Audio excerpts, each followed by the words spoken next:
All right, are we back? Are we back? Can you guys see me again? Yeah. All right.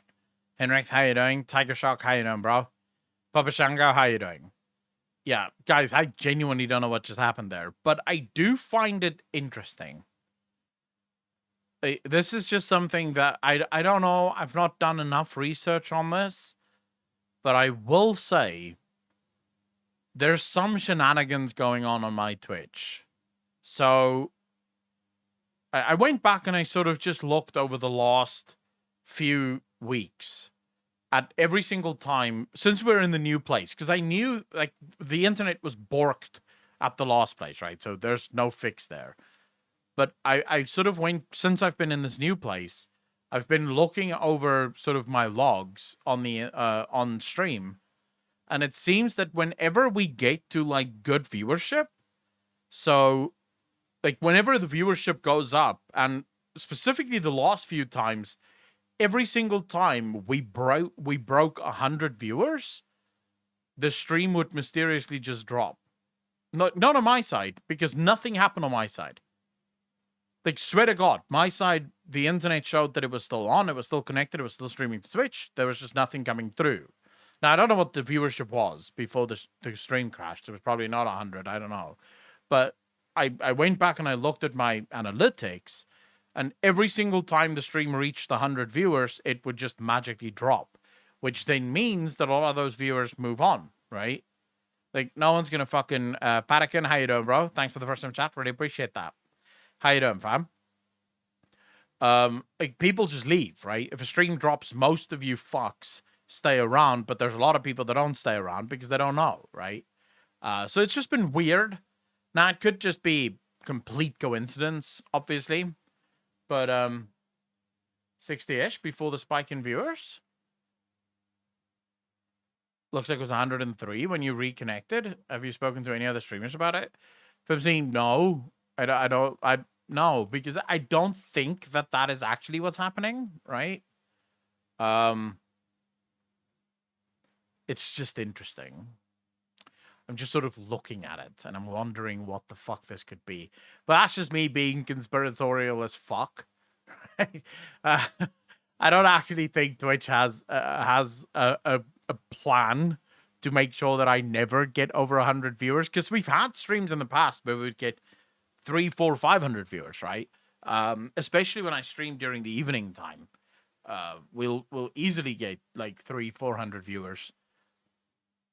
I just find it interesting that that's been sort of the trend, but it might just be like there could be a million things, right? It could be at a specific time in the stream it drops, but it just also happens because usually at a specific time during the stream, your viewers will start to really pick up because it's that time of the day where more and more people are awake.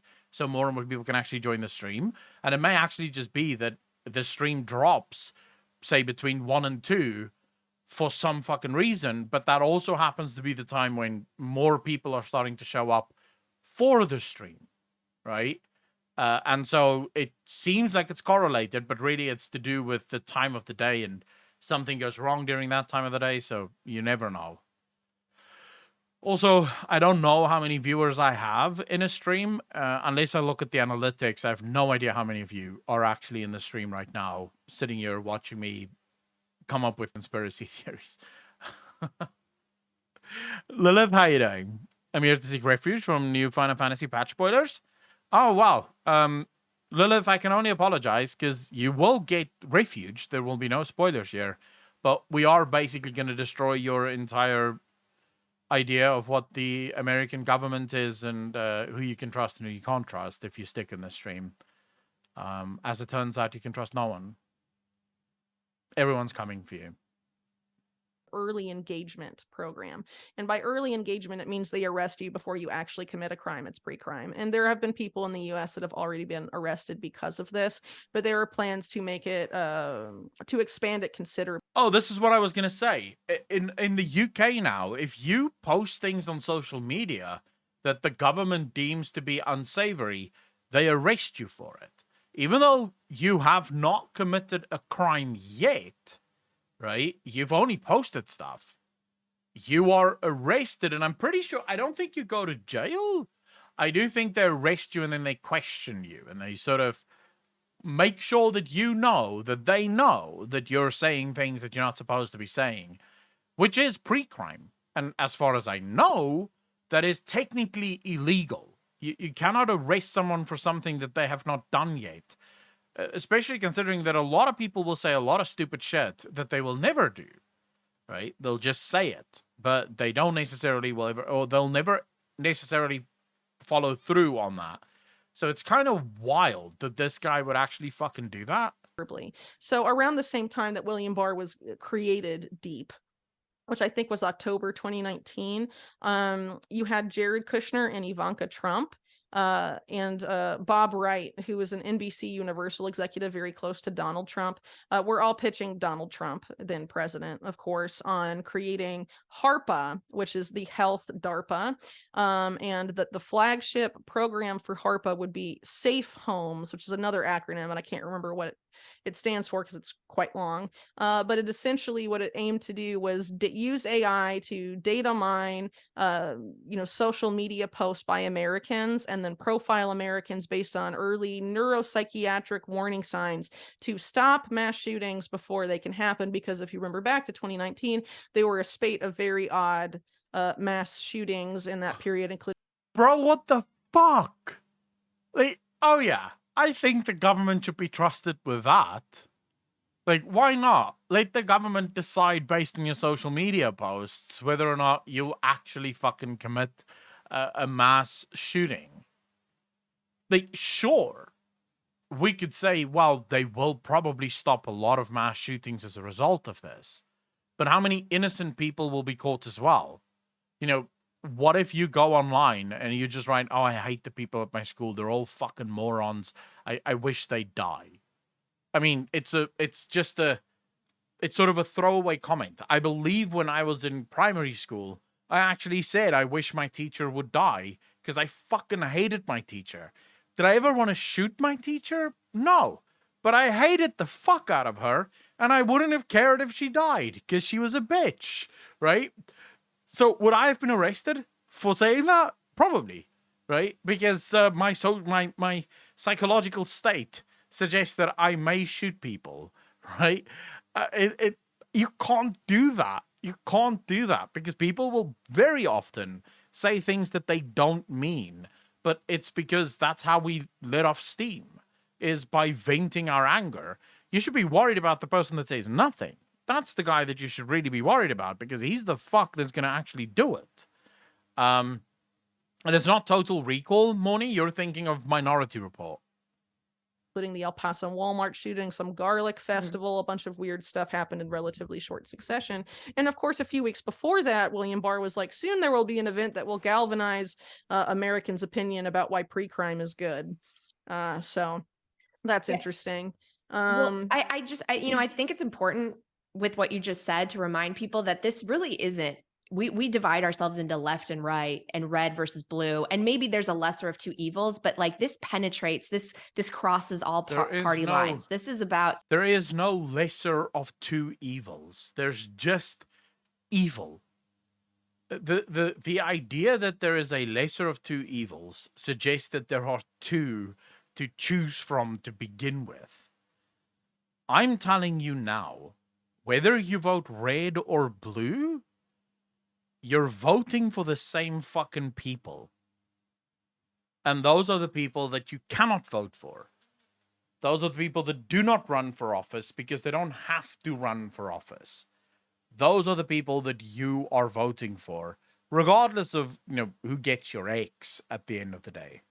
Sort of the people, the working class versus a smaller amount, arguably, right? I mean, there's more people than there are elites, yet they have all the control and power, right? And yeah, but they've always believed this. If you go back to the Fabian Society, so the guy that wrote this book, 1984, right? George Orwell belonged to the Fabian Society. The Fabian Society famously believed in eugenics. They were very deep into eugenics. They believed that you could get rid of black people through eugenics. You could get rid of poor people through eugenics. and they very heavily believe that they can create a society that will eventually be perfect, right? It's sort of the transhumanist idea, the idea that human beings will merge eventually with technology, and from that, something better will be born. The Fabian Society were massive believers in this concept, the idea that we will be merged to emerge victorious. I believe it was a member of the Fabian Society that thought that the future will be these giants that rule over everything, and they're beautiful and perfect in every single way. And then they will rule over the dwarfs that eat insects and are filthy and don't bath and shower and clean themselves. This idea of the enlightened, in other words, them, will rule over us, the little people. And they've been basically running this shit for a really long time. And what's really interesting, I don't know if you guys know this, the Fabian Society eventually became the Labour government in the UK, right? So the Fabian Society became the Labour department, or the Labour government. And their emblem, right? So the Fabian Society's emblem was a wolf in sheep's clothing. And the idea was that we'll eventually have socialism. So eventually socialism will happen. That was a little bit on the nose, and a lot of people did not like the fact that their literal logo was a wolf in sheep's clothing. So they changed it to a turtle, which signifies the same thing. We'll eventually get to socialism. Slowly and surely, we will get there. And then, of course, they eventually sort of let go of all of the stupid rhetoric, as people's minds started to change. They obviously let go of the idea of, getting rid of all people that aren't, don't look like them, kind of thing. And the eugenics argument became very different. But the eugenics argument is definitely happening. You now have countries in Europe, specifically some of the Scandinavian countries, that offer euthanasia. Canada does this as well, I believe. Euthanasia started out as the idea of giving terminally ill patients a way out, right? So the idea was that if you're terminally ill, you're suffering, there's no way out, you can opt for euthanasia and they'll end your suffering. Well, it's now being offered to people with mental disorders, like literally schizophrenics and Down syndrome children. They're being offered this euthanasia. The idea of just off yourself, bro. Like, you're a weakness, and therefore, let's get rid of you. Your life is already shit. Let's make it a bit better for yourself. I mean, what the fuck is going on? You Google looking for treatment for certain healthcare conditions, it'll recommend euthanasia. Jesus. Another name that comes up in your book that's relevant today is Larry Summers. I didn't realize that. Oh, depression as so well. Involved with Kalnazar, you are correct. Yes. For people that suffer from depression, they literally offer you euthanasia. That's the last thing you offer. Fucking like, you don't offer to a person that already is suicidal a medical way of getting out of it. They need help, right? They need to be led to a place where they realize life is actually pretty good. Life is actually not fucking as bad as you might think, which is wild. Epstein flew on the Lolita Express. He was the former president of Harvard. He just stepped down from his advisory role, I believe, on DCG. If anyone is following the concerns around the crypto meltdown and what might be next with these crypto prime brokers, anything you want to share about Larry Summers? All right, it's time for another short break to hear these messages from my partners. First up, Fold. Trading, just to be clear, I have no problem with euthanasia if you know you're gonna die, right? You're terminally ill, and your death is gonna be fucking horrendous. There are diseases out there, we all know it. There are cancers out there that will make the last few months of your life a living hell. My mum went through that. Not to bring the chat down, I'm over it, don't worry about it, nothing to say there. But my mum, the last 3 months really of her 2-year struggle against cancer was fucking horrendous. She eventually had a bag, I think it's called a colostomy bag or some shit like that. She couldn't move, she couldn't walk. The cancer had eventually spread to her brain. She couldn't remember things. It was just, she was in pain constantly. So for patients like this, of course, getting fucking, having that option of saying, you know what, I know I'm not going to survive this. This is painful. This is hell. This is no way to fucking live. That's a good way out, right? And I don't ever understand these arguments from people that say, oh, but life is precious. No. At that point, life is no longer precious. Life is fucking rough, and it's torture, and it's punishment. The only reason you want to keep these people alive are for the family members that at that point, if they believe that this person should be kept alive, they're selfish. Right? They're doing it for selfish reasons because this person would much rather be done with this. But when it's someone that's suffering from depression, a form of like a mental illness that we can cure, like not cure, but we can treat it, and we can fucking help you, right? Like we can help you, and you offer them a way out through your. I mean, dude, what is actually happening? Fold is the best Bitcoin rewards debit card and shopping app in the world. You can earn Bitcoin on everything you purchase, from Amazon to groceries to sprucing up your wardrobe with Fold's Bitcoin cashback debit card. And you can win free Satoshis every day, or even play for the chance to win a whole Bitcoin by spinning the daily wheel and the purchase rewards wheel. I have an alarm set every day so I don't miss out on spinning the wheel and earning free sats. And it's also a great app to get someone that is totally new to Bitcoin. So if you want to join the fun, head to foldapp.com/Natalie and get 10,000 in free sats when you sign up. And finally, I'm excited to partner with Crowd Health, a Bitcoin alternative to health insurance. Health insurance costs can be sky high today, and you essentially send money every month to a massive corporation, the health insurance black hole. Ordinarily, guys, I don't talk over people's ads, and I will play this because she did do the interview and she deserves to have her ads seen.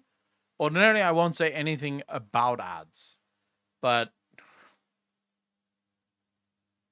note the silence and realize that it is not done voluntarily. It is done purely out of respect for the content creator and the work they put in. Not because I respect what is being touted here, please. Hole, as I call it. And if you don't need any healthcare, you never see that money again, right? But if you do need to go to a doctor, you end up having to pay even more out of pocket, especially if you end up as one of the 20% of claims on average that aren't covered. With Crowd Health, you pay a small monthly fee that goes into an account that you actually accrue over time and is yours to use or keep if you ever leave. You can even save that money in Bitcoin. Crowd Health is all about community, and the community crowdfunds everyone's healthcare. So if something does happen or you have a doctor visit, Crowd Health will negotiate down the medical bill much lower than what insurance would be, and then the community helps you cover it. And in return, you help others cover their needs. For more information, you can head to joincrowdhealth.com/Natalie. And if you use promo code Natalie, you get 6 months Actually, for I would say- $99. I would say if you remove the crypto thing here, I don't mind this as a concept. As a concept, I think this is a great alternative to insurance, because fuck insurance companies. No lie, fuck them. They are scumbags to the max, bro. And what's sad is that if you don't have it, you're screwed in today's world. All right, back to the show. Anything you want to share about Larry Summers? Well, I guess there's a lot to say about Larry Summers, but a lot of it is directly intersects with the stuff going on in the 90s with Epstein, Leslie Wexner, Harvard, and also this weird relationship Epstein seems to have with Treasury secretaries under Clinton. So, I didn't mention this earlier, but the first White House visit of Epstein. So in 1993, he made 3 visits. 2 of them were related to this fundraiser, I believe. But the first one, he was brought in by Robert Grimfield, Rubin, that sucks, bro. who was at the time director of the National Economic Council, but later becomes Secretary of the Treasury, and his deputy is Larry Summers. And then while deputy Treasury Secretary, Larry Summers goes on Epstein's plane And then, of course, after that, when he's regular Treasury Secretary, there's a Yeah, I don't really like Grimfield. I know that's not entirely like a respectful response, but I genuinely don't know what to say when it comes to things like that, other than if you are feeling suicidal or down or depressed, I would say find someone to talk to, even if it's not like preferably an actual therapist. But even if you can't find a therapist, find someone to talk to, someone that will at least be able to listen, because sometimes that's all people need. It's just someone to listen to, or to listen to them, and someone to at least help out. So I'm sorry I don't have like anything else that I can really add to the conversation, because I don't think I'm equipped to add anything to that conversation, but I definitely agree with Moni. We are glad that you're with us, bro. relationship there still. And then after that, he becomes president of Harvard, and that relationship becomes a lot more extensive. I talk about Epstein and Wexner's connection to Harvard a lot, and Harvard is a real hive for elite craziness. Well, like Henry Kissinger, right, did a lot of stuff at Harvard. There he was a mentor to Klaus Schwab, who a lot of people talk about these Right. days. But among many other, he was a mentor to many other people like Klaus Schwab. Yeah. He ran a CIA-funded seminar aimed at recruiting, global Yeah. leaders to, Uh-huh. penetrate the cabinets and whatnot. Right. You talk You about that know, too with the WF, the YGL, right? The Young Global Leaders. Yeah, and this has an And intersection with Wexner's own stuff at Harvard and Wexner's broader philanthropy, which the Wexner Foundation, since it was created in the 80s, has been focused on creating young leaders, whether first off in the Israeli government and then Jewish American communities, and then from there sort of expands to young global leaders in general, and essentially teams up, and that the center he creates at Harvard in the early 2000s is very much affiliated with the World Economic Forum's Young Global Leaders program. well, I folded this page where you quote it's not Schwab ominous stating the at all. following about that program. I have to say, then I mentioned names like Mrs. Merkel, even Vladimir Putin, and so on. They have all been young global leaders of the World Economic Forum. But what we're really proud of now with the young generation is Prime Minister Trudeau, President of Argentina, and so on. We penetrate the cabinets. It is true in Argentina, and it is true in Putin? What did she just say? 80s has been focused on creating young leaders, whether first off in the Israeli government and then Jewish American communities, and then from there sort of expands to young global leaders in general, and essentially teams up, and that the center he creates at Harvard in the early 2000s is very much affiliated with the World Economic Forum's Young Global Leaders program. Well, I folded this page where you quote it's Schwab stating the following about that program. Okay, so Schwab is saying this. This is a quote directly from Schwab. I have to say, then I mentioned names like Mrs. Merkel, even Vladimir Putin, and so on. They have all been young global leaders of the world. So Putin, Mrs. Merkel, they were all part of the young leaders of the World Economic Forum. Dude. Dude. Like, what if all of this is manufactured, bro? What if all of this is manufactured? World Economic Forum. But what we're really proud of now with the young generation is Prime Minister Trudeau, President of Argentina, and so on. We penetrate the cabinets. It is true in Argentina, and it is true in France now. Yeah, and he's having that Jesus. conversation with David Gergen. David Gergen is a longtime Washington insider and also a mainstream media journalist. More like a hack. Anyway, he is the guy that. And to the whole Tiger Shark, take care of yourself, fam. Thanks so much for hanging out. To everyone asking, am I getting rate pulled? I don't think so. Because there's a lot of things within the rate pull movement that I absolutely do not agree with. I like the idea of waking up, right? Of waking up and realizing that the world isn't the way that you believed it to be. But on that front, I then have been rate pulled since before it was cool. Because phew, for the last decade probably, I have not believed anything that I have seen. I have fundamentally believed that there is something going on in our world that isn't just explained away. But there are things within the rate pull movement that would make me disassociate with that movement. People like Sneeko, people like fucking Andrew Tate. Because I do think that we've gone from a place of simply, because I don't necessarily think that you should be absolutely anti everything that is normal within society, but I do think approaching life with a healthy dose of skepticism is a very good idea. You should not just buy into everything that you're being told, because I do think that's very, very dangerous. But I do think the problem with a lot of movements, and that's why I'm generally not okay with joining movements and why I've never really joined a movement. Movements ultimately, inevitably turn into almost a shadow of its former self. When you have people like Andrew Tate now believing that men should be able to sleep with as many women as they want, Sneeko believing in this thing of, women should be loyal to a guy, but a guy can fuck around as much as he wants, and all guys just want to have sex with as many women as possible, even though when we watched that fucking video, I made it very clear to you, I don't think that is the position of the majority of men out there. I don't think that most men just want to have sex with as many women as they want. It's certainly not my fucking position. And I also think that it's not a good position for a good and healthy lifestyle. I think if you want to be truly happy, find someone that you can commit with, because I think happiness comes from that commitment. I don't think just letting yourself go and doing whatever the fuck you want is a recipe for happiness at all. And I find this sort of, I come to these truths sometimes in a very roundabout way. So, for example, going to the gym, right? Gonna be like very honest. Going to the gym is hellish, right? No one likes it.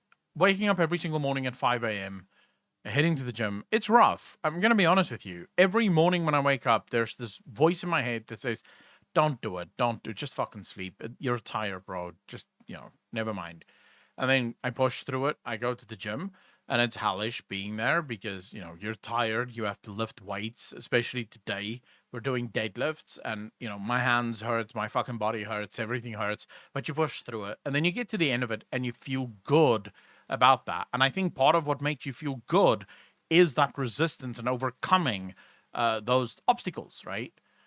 The problem with the lifestyle that people like fucking Sneeko and people like Andrew Tate have is if you just give in, right, to every single base desire that you have, you're never going to feel that euphoric moment of denying yourself and then gaining hopefully more as a result of that. Right? I believe that. I believe true happiness comes from that ability to deny yourself. So I wouldn't call myself rate pulled. I would call myself awake. Very, very much awake. Leslie Wexner essentially handpicked to be in charge of the Center for Public Leadership at Harvard Kennedy School, which Wexner funded into existence in the early 2000s. So a lot of people, especially mainstream media reporting, when they talk about Epstein's ties to Harvard and his access to the university with Larry Summers, they don't talk about how Wexner gave millions upon millions upon millions of dollars to the Harvard Center for Public Leadership at the same period of time and act like the Epstein situation's isolated from Wexner, when in reality they're so intertwined with each other. Epstein can do whatever. Mr. DeMoria, let's examine this from the original offset, right? The argument that I made originally. So let's imagine you have a girlfriend, right? You love her, obviously. Otherwise, why the fuck are you dating her? But you love her. She's beautiful. She's everything that you wanted. That's why you asked her out, and that's why you ended up dating. Now, at any given point in time, you and your girlfriend have two choices in front of you. One is to be faithful. The other one is to not be faithful, right? To fuck around. When you start fucking around, Thinker Taylor, thanks for the prime sub, did really appreciate that. Welcome to the most degenerate chat on Twitch. Thank you. So you have these two options, right? Now, when you decide, all right, I'm going to sleep with as many people as I fucking want because that's what I want, there's a number of things that I can immediately envision that will happen to you as a result of that, right? So the first thing is, you don't know what you're missing for the most part. So if you're with your girlfriend and you're only having sex with your girlfriend and she's the only one that you're intimate with, you don't know whether or not things can necessarily be better on the other side, whether or not that's someone that can give you something better, because, well, this is what you know. And before people go, well, you've obviously had girlfriends in the past. Yes, but the fact that they're ex-girlfriends means that everything you've done with them is already tainted, so it doesn't even matter, because usually people don't like their exes very much. And so they're, whatever good moments you had with them is almost never going to be as good as the ones that you're having with your current girlfriend. So this means that you're obviously going to put a lot more effort into this relationship because this is the only one you have and you want to make it work. That effort is definitely going to be returned to you, right? Because this is just how women work. So I'm speaking very specifically from a man's perspective here because I don't know what the fucking female perspective is. But from a man's perspective, women will give you more than what you give them almost always. That's been true for every single relationship that I have ever been in. I will give X amount and I will almost always get more back because they're just more caring. They're more attentive to your needs and meeting those needs and living up to your expectations, usually surpassing it. It's incredible. So the more effort you put in, the more you're going to get back as a result of this. But if you're stepping out and you're getting that shit from somewhere else, the incentive to put in is lowered. Right? Because if my girlfriend doesn't give me sex tonight, tomorrow morning I can just get it from Katie down the street. Now, you put less and less effort into your girlfriend, she's going to give you less and less back. Because that's just the nature of it. She's not going to keep giving. She'll run dry. So you're making your own life miserable by sleeping around and grabbing as much pussy as you can. Because first and foremost, I think any sexual relationship without an emotional bond attached to it is relatively empty, in my opinion. Of course, I'm not speaking for everyone. Some people can have sex and not feel anything. I feel like sex is made better when there is some kind of emotional relationship that accompanies the sex. But, you might believe differently. So by denying yourself the pleasures of other things, you are automatically making the relationship that you are in better, which will lead to a happier life in general. Let's go even more on the nose. Imagine you're married and you step out of your marriage. Your wife catches you, she divorces you, she takes 50% of your shit.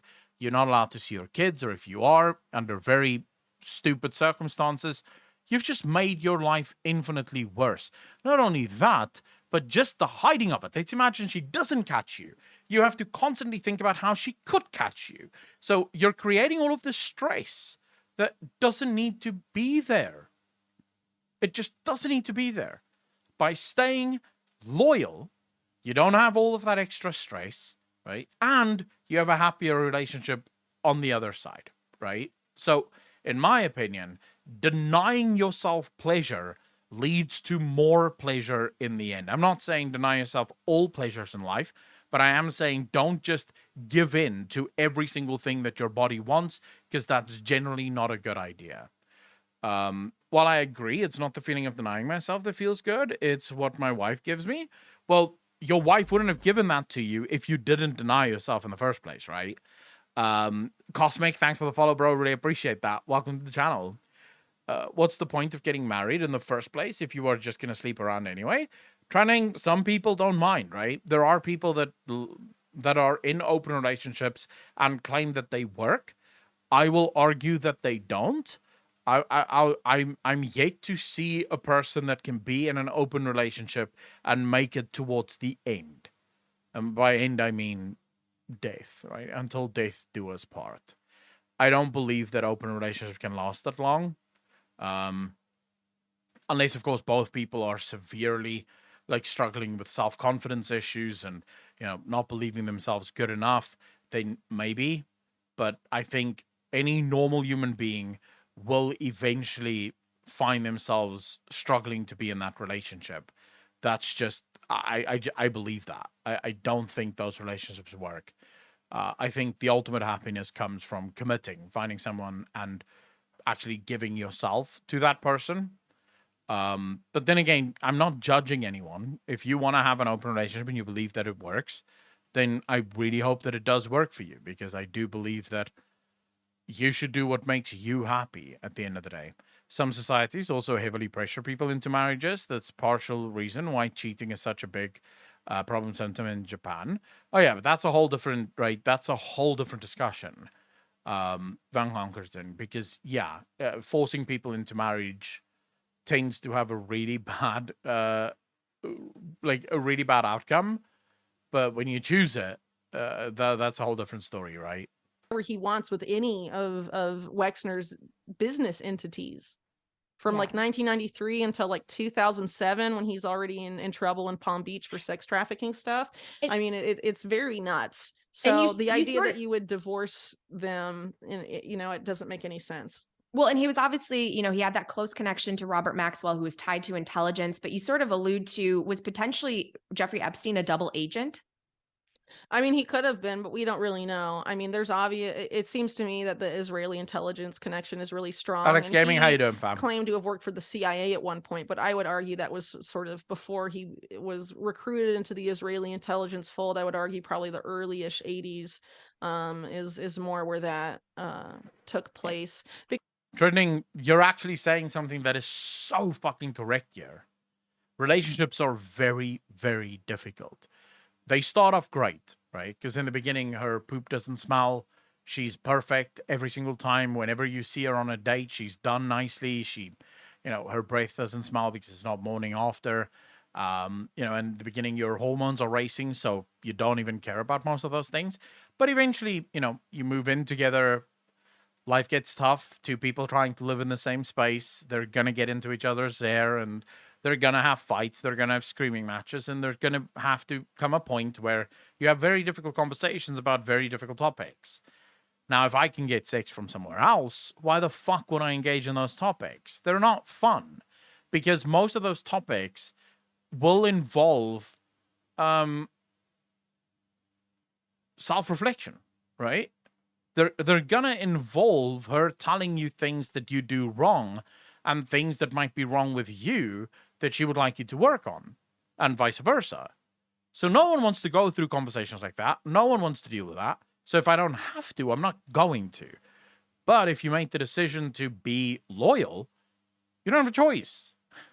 You kind of have to go through those conversations because you want to get to the other side of it so that you can go on having a relationship with this person. So yeah, I do think there's a multitude of reasons why it is a good idea to sort of control your impulse as much as possible.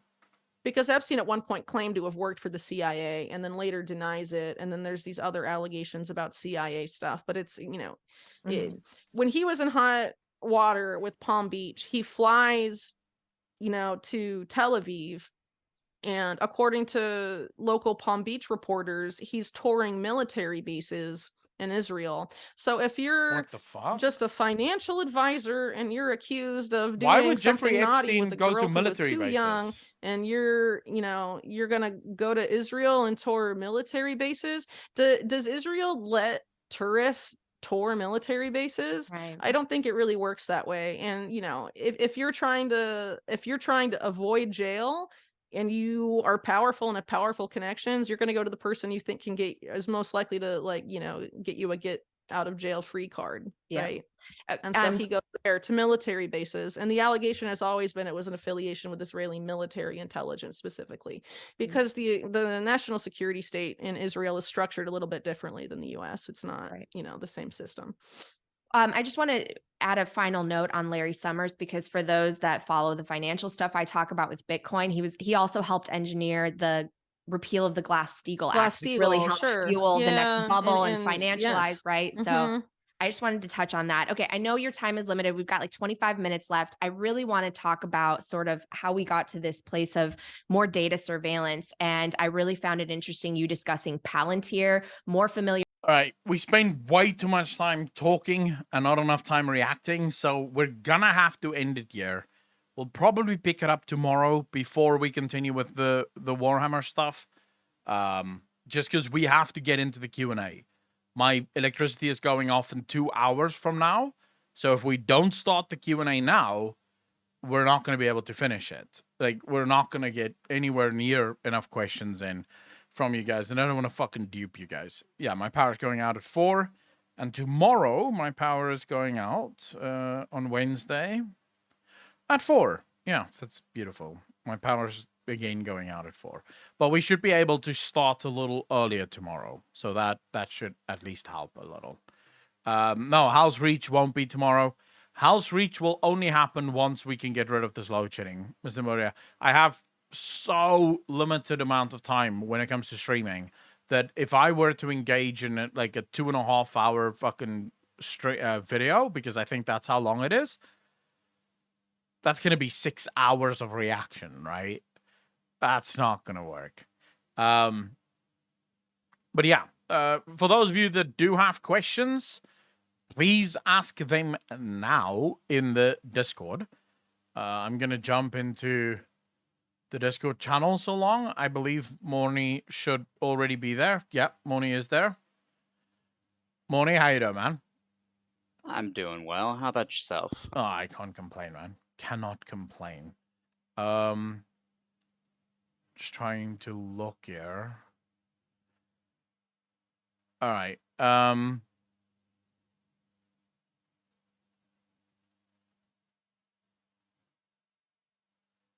It's cut up in episodes.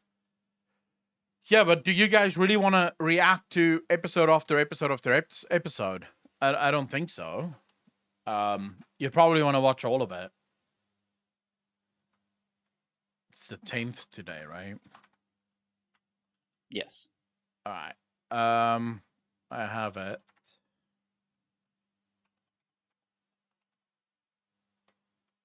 Okay. Remember, guys, if you have a question, please ask it in Discord, and then also jump into the channel so we can answer it. Let me just quickly update this to say Q&A.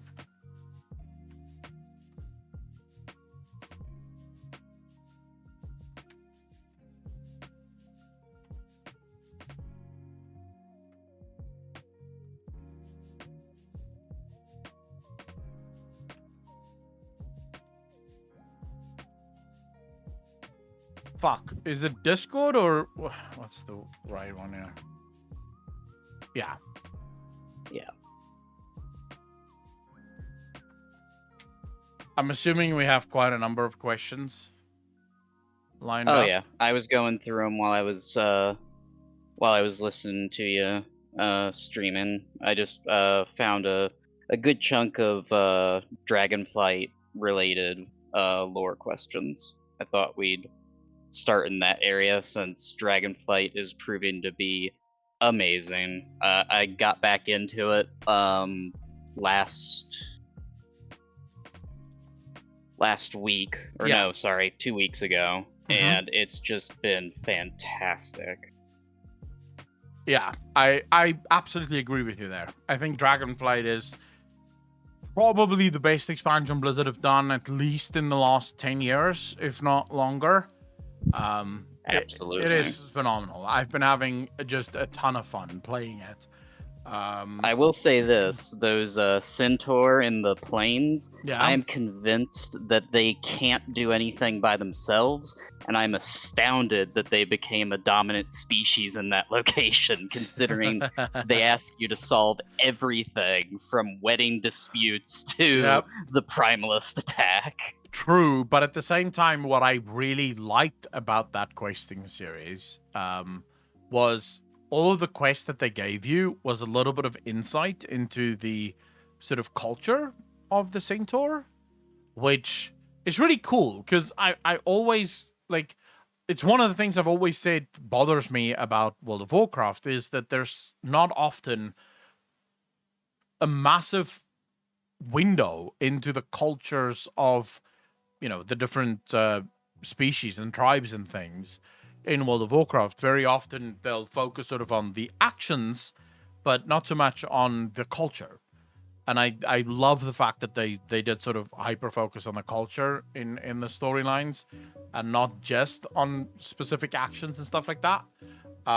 But okay. Yeah, I have to agree with you on that. I think the best example I have is they did the same thing very well in Mists of Pandaria, weaving the cultures of the Pandaren and other races into the actual overarching narrative and immediate threat, but then take something like Warlords of Draenor, and the culture was just kind of completely subsumed by the whole Iron Horde thing and eventually Gul'dan. Yeah. Yeah, I agree with you. So Kalnazar, and to everyone else, you ask your question in the Q&A lobby, and then you jump, or it's actually called Q&A questions, and then you jump into Q&A lobby if you want to ask your question personally. That way, Morny just at least know what the question is about before he pulls you in, just so that we can make sure that we don't get people sort of trolling and shit. So yeah, just ask your question, and also it allows us to keep track. If we don't get to you today, we still have your question, so I can answer it next week.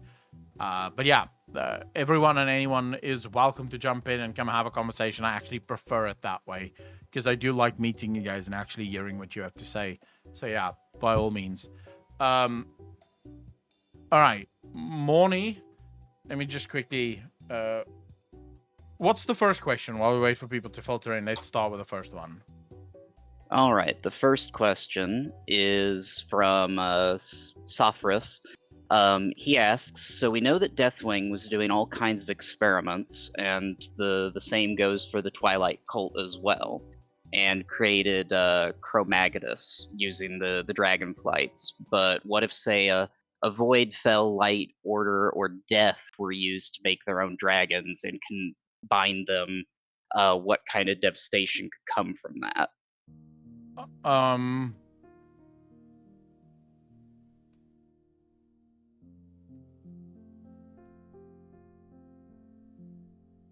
Okay, this is a difficult one. Okay, let me...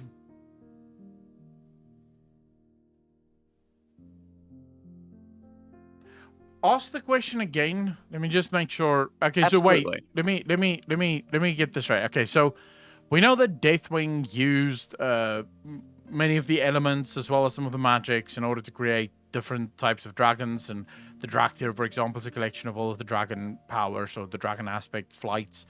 But what if some of the other higher magics, so we're not talking about the elemental magics, but rather the higher magics, what if they were to create their own dragons? What would the result of that be? Is that correct? Yeah, effectively, say if the Naaru didn't just stop with uplifting the Draenei and creating the Light Forged, that they actually gained a clutch of proto-drake eggs, or gained a clutch of dragon eggs, and infused it with the light. What do you think the resulting basically the resulting consequences would be? Yeah. And to kind of build on that, because I see where he's going with this, the key thing with Deathwing and his experimentations, as well as the Twilight Cult, is the fact that everything Deathwing and the Twilight Cults experimented on was already altered by the presence of arcane magic. So it had an essence of order in it. They weren't messing with proto-drakes, they were messing with already ordered, uplifted dragons. Yeah. So maybe we just take it from there. What happens if we add a little bit of another force in there to something that's already been touched by arcane? All right, so it's not so much just arcane. I will say, though, I think it could work for proto-dragons the same way. The only problem you would run into with proto-drakes is the fact that not all proto-drakes are very intelligent. And so that creates a problem right there. If you want an army to do things, you'll find it very difficult to do that with proto-dragons, because the majority of proto-dragons are feral. They're primal. They don't really think past what is required now. So the end result of most proto-drakes would literally just be a new type of dragon that shoots light beams in order to kill its targets or its prey, rather than, you know, a fire breath or whatever the case might be. The more interesting part, I think, of that question comes in the why haven't any of the other higher magics really ever tried it. We know that foul proto-drakes existed. We saw some of them during Wrath of Lich King, I believe. But that was a result of literally just the proto-drakes being close to the foul, right? Being in sort of in proximity to foul. Was it undead? Same thing, right? The proto-drakes were close to the undeath and therefore took on elements of undeath, so to speak. Cosmic Prime sub, really appreciate that, bro. Welcome to the most degenerate chat on Twitch. Very much appreciate you, fam. So the thing is, it wouldn't take much. You don't even need to plan for it. All you need is a magic source and proto-drakes close enough to it, and they will just automatically start accepting this into their bodies, because their bodies seem to very heavily or easily react to whatever magic source is plentiful around them. As for Yeah, why... they do. Sorry, yeah? Oh, I was going to say they do seem fairly malleable. I mean, Yeah.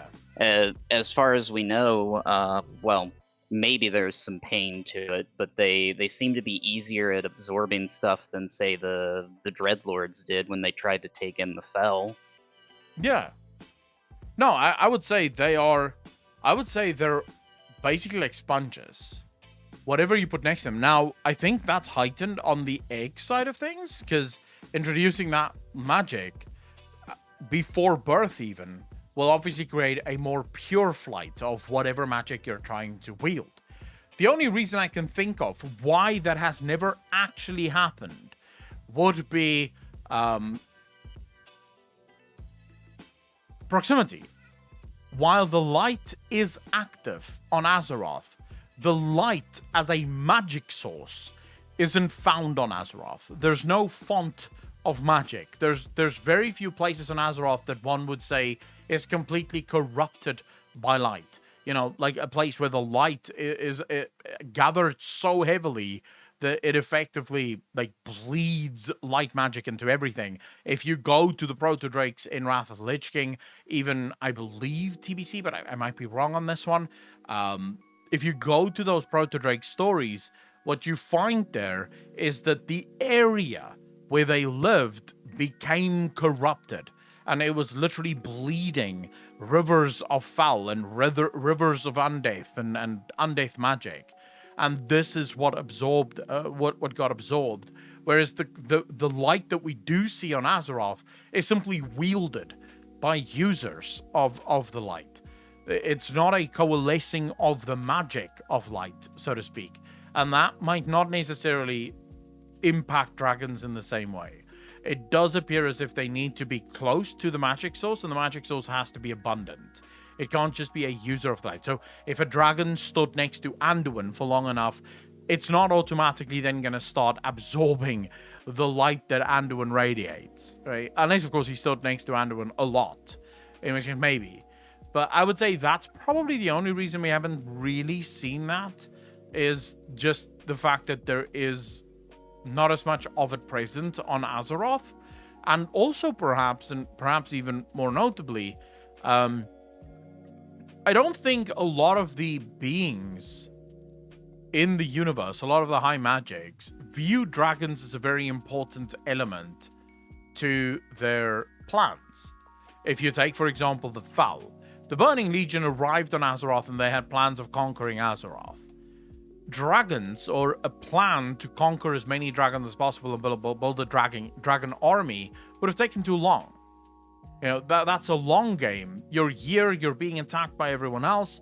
Maybe you'll try to come up with a couple of foul proto-drakes, but it's not going to be anything near approximating an army.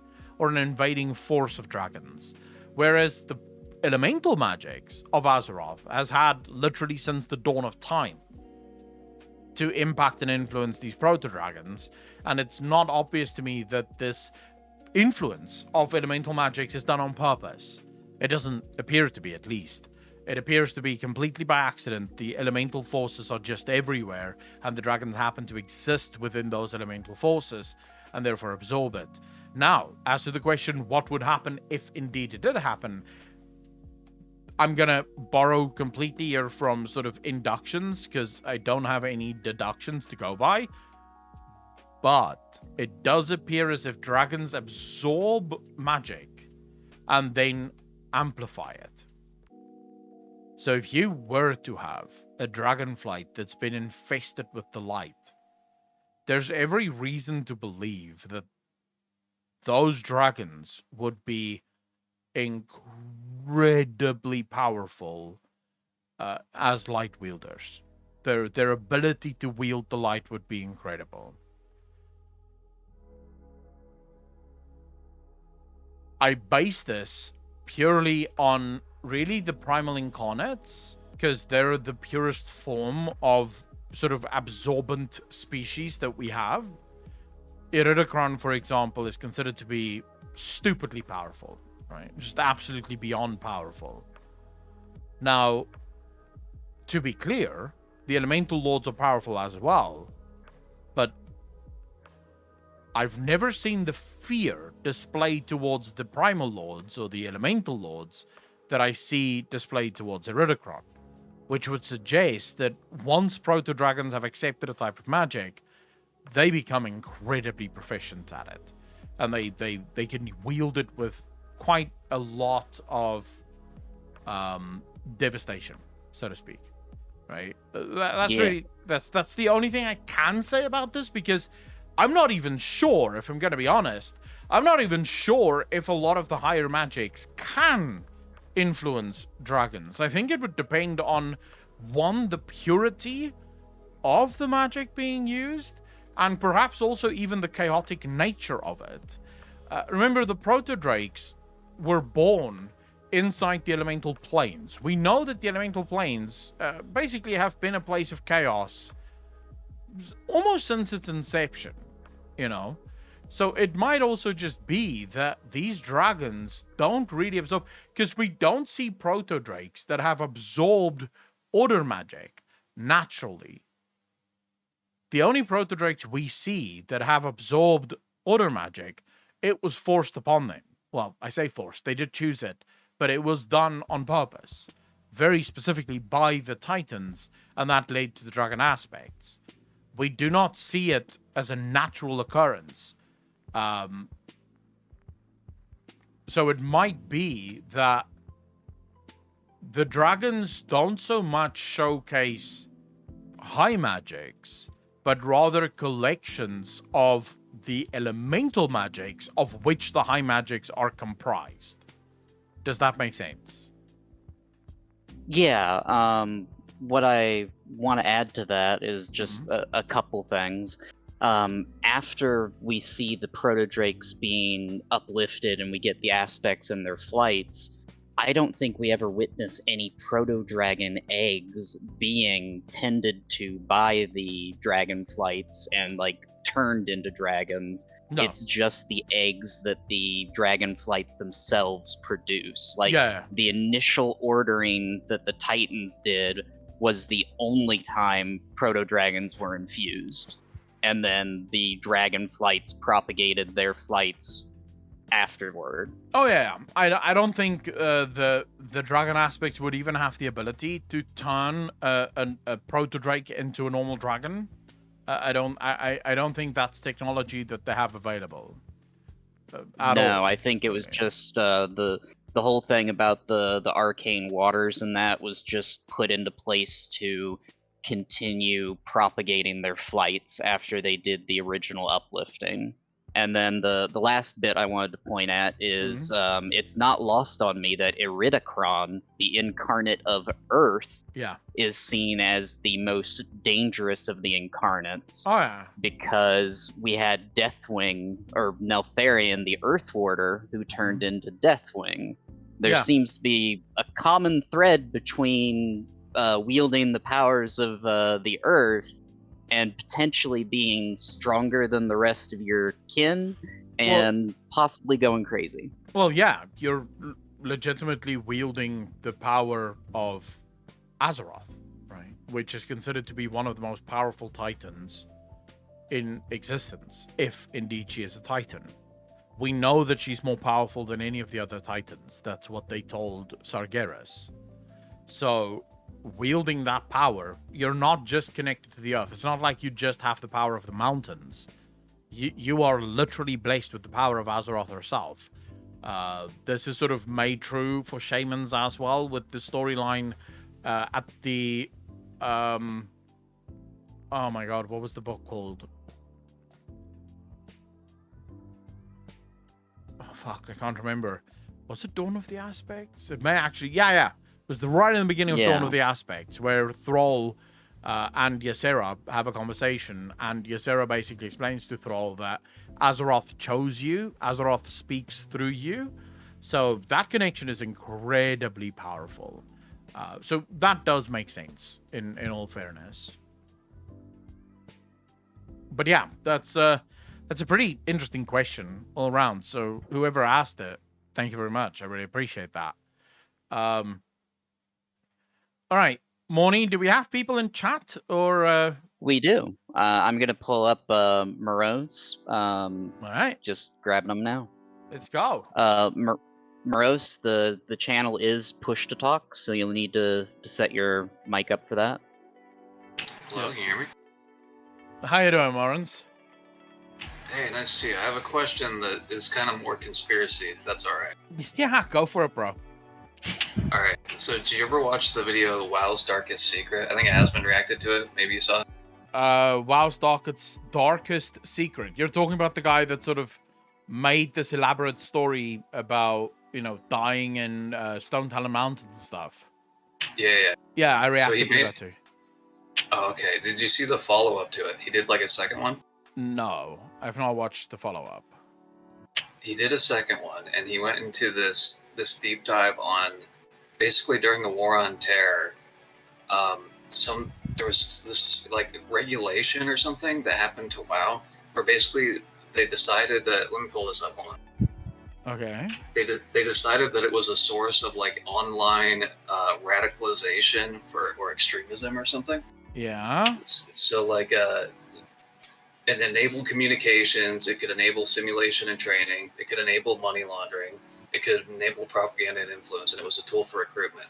So they did this thing where they like broke down all these different games. Yeah. And MMORPGs were like the best for this. So basically like the thumbnail for this is literally the thumbnail for this is literally a glowing CIA agent, and it's from the same guy who posted the first video. But sorry, what are your thoughts on the subject? Do you think that could be real or what? So I remember during the early days of the War on Terror, they found a lot of communication between terrorists using online games. So the terrorists would actually go into these MMOs, and then they would converse with each other using coded language, right? So they sound as if they're talking about the game, but really they're not talking about the game. So they'd say, we're attacking Stormwind at 6. Right? And it wasn't Stormwind, but, only they knew that they weren't talking about Stormwind in the first place. So that I remember reading articles about that, and it makes kind of sense to me, because in all other social medias, right, you're not really going to be able to get away with having conversations that seem incredibly suspect without someone realizing, wait, this is incredibly suspect. Whereas in a video game, you could have a conversation about invading Stormwind, and as long as both you and the other person know that you're not actually talking about Stormwind, that conversation will seem entirely legitimate, from a gaming perspective, right? This is how gamers communicate with each other. As for recruitment, I think anything can be turned into recruitment. I don't know if like games specifically is the only tool, or one of the best tools. I think there are plenty of tools for it. I do think gamers can sometimes be a lot more susceptible to stuff like this. Like that I can kind of see. I think because a lot of gamers aren't, and this is literally not meant as a sort of stab or an insult towards gamers, but I do think a lot of gamers are not wise to the world and the workings of the world. We sort of avoid the world as much as possible because, well, we prefer to live in our fantasy worlds. And you also find, sadly, within gaming, a lot of loners and a lot of misfits, people that don't really fit into society. I know quite a few people that are avid gamers, and one of the reasons they prefer games is because they don't understand society. They don't understand how conversations are supposed to happen within society. So I can absolutely see that. Those are usually personalities that's very much susceptible to influence. And if you could give them an idea that they could fit in somewhere and that they wouldn't have to feel like a pariah, they're probably going to be more tempted than most to work towards that or to become part of that. I don't really know where the conspiracy would go after that, other than to say, I'm pretty sure, like I would say I'm about 90 to 95% sure that the NSA or the CIA or someone monitors a lot of chat in almost every other every MMO out there. I mean, they look at everything else, so why wouldn't they look at that too? I don't think we're safe when it comes to that, and Blizzard themselves might be handing that information over, right? So I don't really know. I can say that it makes logical sense to me that they would do that, but that's about as much as I can say. Well, I think the really interesting thing you said there is like, oh, we're attacking Stormwind at 9. Like, I didn't think of it like that. Like, that actually makes a lot of sense, right? Yeah, you could totally speak like. The one other thing I wanted to ask is, you know, all the insane tribalism we see with some of these online games. Yeah. Do you think that any of that is fostered by various bad actors to try and keep people in like their honeypot? Or am I going off the deep end there? No, I think so. Tribalism is a very strong emotion, right? It's ingrained within human beings. We have our tribes, and there's a reason for it. For thousands of years, that's how we stayed alive. If you lost your tribe, you were dead, because most of the time you couldn't really hunt alone. You could definitely not stand alone against an invading army, right? So living on your own was usually only done when you were about to die anyway, so you would go off and sort of take care of yourself. The old Vikings had a practice like this, where old people would literally kill themselves in order to not be sort of a drain on the system, so to speak, so their families wouldn't have to take care of them and shit like that. But for the most part, your tribe was everything, and so you evolved to value that tribe, I think, stronger than almost anything else, including logic and truth. This is why today you can go to someone that is deeply into one of the two political tribes, and it doesn't matter what you tell them, if it directly conflicts with the beliefs of their own tribe, they will not believe you. They just will not. I'll give you a great example of this, right? So I'm watching this, I guess you could call it a talk, but it's like 12 women that's sitting on they're sitting on these chairs, and they're talking about modern day feminism, yeah? And there's at least 2 girls on this panel that do not believe in feminism. Like, they believe that feminism is bad, and it's bad for women, and it's gone too far, and all the rest of it, yeah? The one girl, right, she sits there and she talks about how women are being oppressed, and women are kept back, and women are constantly they have hurdles that they have to overcome that make the world a lot harder for them than when it makes it for anyone else, and so on and so forth. And one of the other girls pushes back on this, and she goes, okay, but can you mention some of the hurdles that you face that no one else faces? Like, that Maine wouldn't face in the same in the same vein. And you can see this woman sitting there and just being incapable of coming up with anything, because the examples that she can't come up with anything, and then she turns around and she goes, well, I can't speak from a woman's point of view because I'm actually a colored woman or a woman of color, so I can only speak from the point of view of a woman of color. And she's like, okay, but I'm asking you, what are the hurdles that would be in your way as a woman? She's like, well, I can't speak from a woman's perspective. I can only speak from the perspective of a woman of color. It's like, well, okay, hold on. If this is going to be true for people of, for a woman of color, but not true for a woman, then it's almost inevitably going to be true for men of color too, no? Because then, if the thing that affects you only affects you as a person of color, then it's almost inevitably going to affect all people of color. Then it has nothing to do with your gender, right? It has something to do with your skin color, which is also horrible. But that's a whole new conversation that we have to be having. We can't have a conversation about this.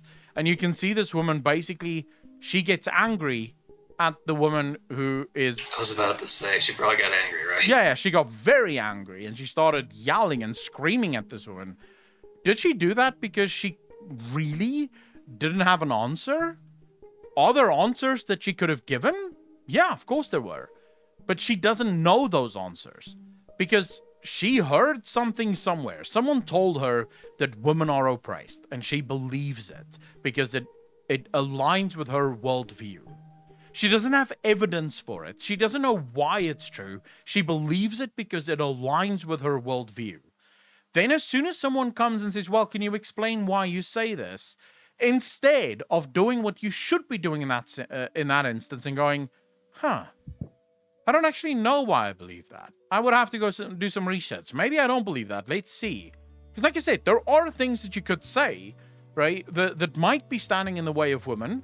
And that's we would have to have that conversation and figure out whether or not that's actually the truth or whether or not, that's another fabrication of something. I don't know the answers to this. I don't know. I don't deal with this shit ever. But the fact that she couldn't answer it should have been enough for her to go, okay, I don't know. Maybe I'm completely wrong here. Maybe I'm on the wrong side here. I would have to go do the research. But instead of doing that, she just got angry. So tribalism is incredibly powerful, right? Once you're in a tribe, you're in a tribe for life. Unless, of course, you can wake up and realize this is a tribe. The same is true for people on the right, right? If you go to any, hardcore Republican and you tell them, Trump was effectively just as bad a president as any of his predecessors, they'll get angry at you. They'll claim a bunch of things that he's done, right? Whether true or not, but they'll claim that he's done a bunch of things. And then when you ask them, okay, give me specifics as to why he was better for you, they wouldn't be able to answer it. But they'll get angry at you because you are challenging the very belief that keeps them alive, which is their tribalism. Now, Yeah, for sure. I don't think it's that people are actively preying on our tribalism. I think it's that people know it exists. And they design things in such a way that our tribalism very much becomes part of our identity, and the games we play become part of our identity, right? So you think it's like a natural phenomenon, is what you're saying? Yeah, it's natural insofar as it will always happen no matter what you do.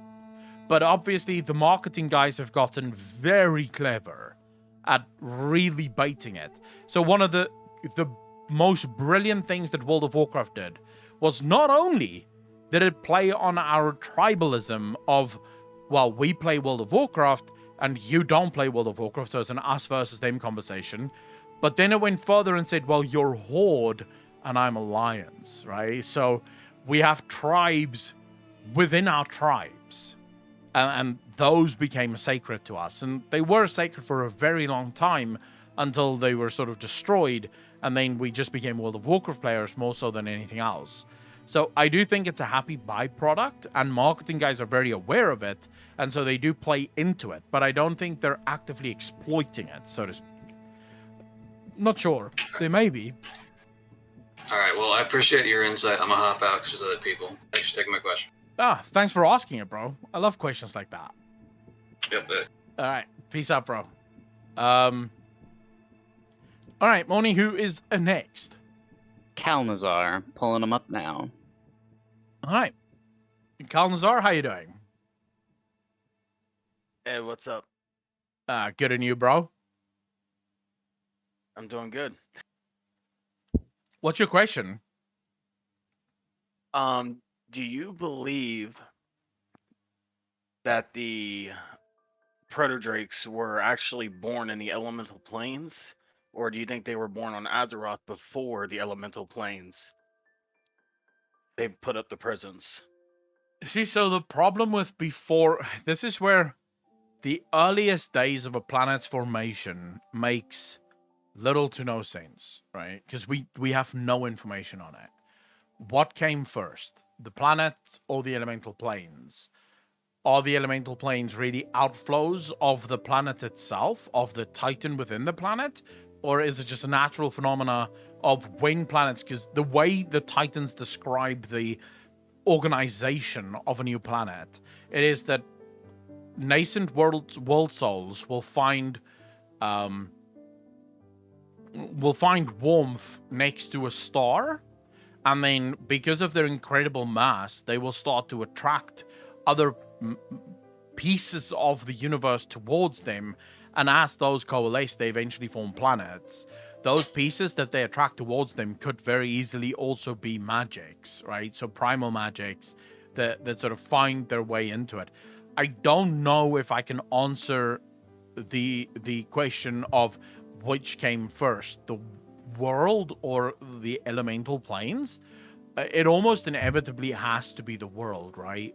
Because at some point the world was still forming layer by layer by layer around Azeroth, and there wouldn't have been necessarily elements yet, because most likely there wasn't water yet, and most likely there were no mountains or earth or anything like that. It was literally just layers and layers forming around it. There's the one that I believe, which I think makes a lot more sense because I think it explains things a lot better, and that is that elements come from Titans. So from the nascent Titan that is born there. So the argument that the Titans used is that Azeroth consumed all of the spirit at some point during her sort of forming years, right? She consumed all of the spirit. But what if Azeroth never had spirit to begin with? And that's why we don't see a spirit element on Azeroth. So what if Azeroth created all of the elements, and spirit is just missing because Azeroth doesn't have any of it? That would make sense.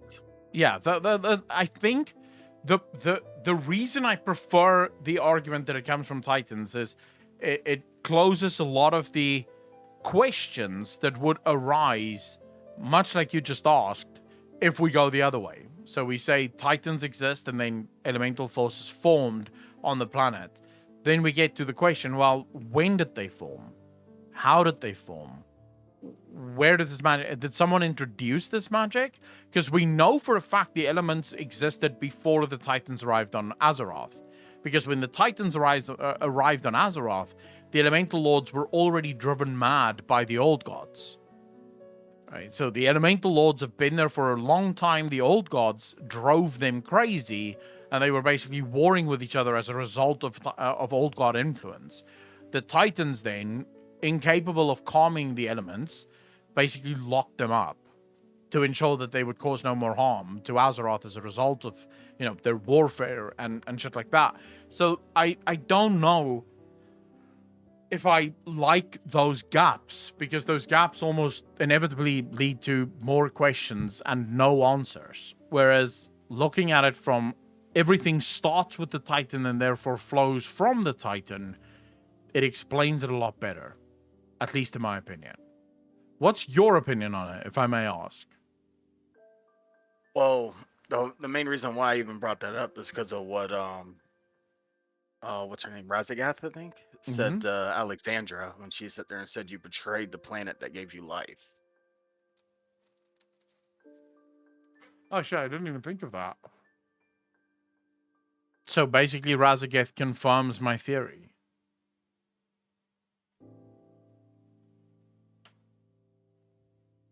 Yeah, pretty much, because that right there always hit home with me. And like you said, the proto dragons absorb magic so easily. It kind of reminds me of Azeroth herself, because her magic can adapt to Fel and so many other things. She absorbs it and adapts to it so well. So do the dragons. Yeah, I just want to answer, like, DK Rise in the comments basically spoke to your question here as well. But then the coalescing would never have stopped, DK Rise. If indeed that is the case. So in other words, the planet formed and then that allowed for the elemental magic to coalesce. Why did it stop?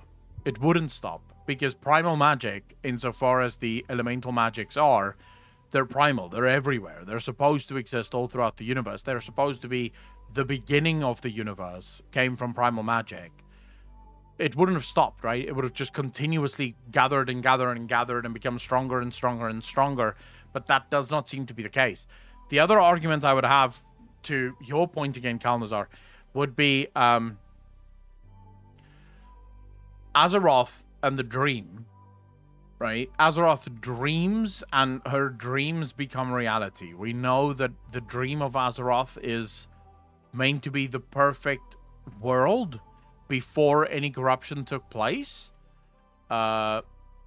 It suggests that everything and anything, and also that the dragons upon their death enter the dream. And Ardenweald seems to be an extension of that dream.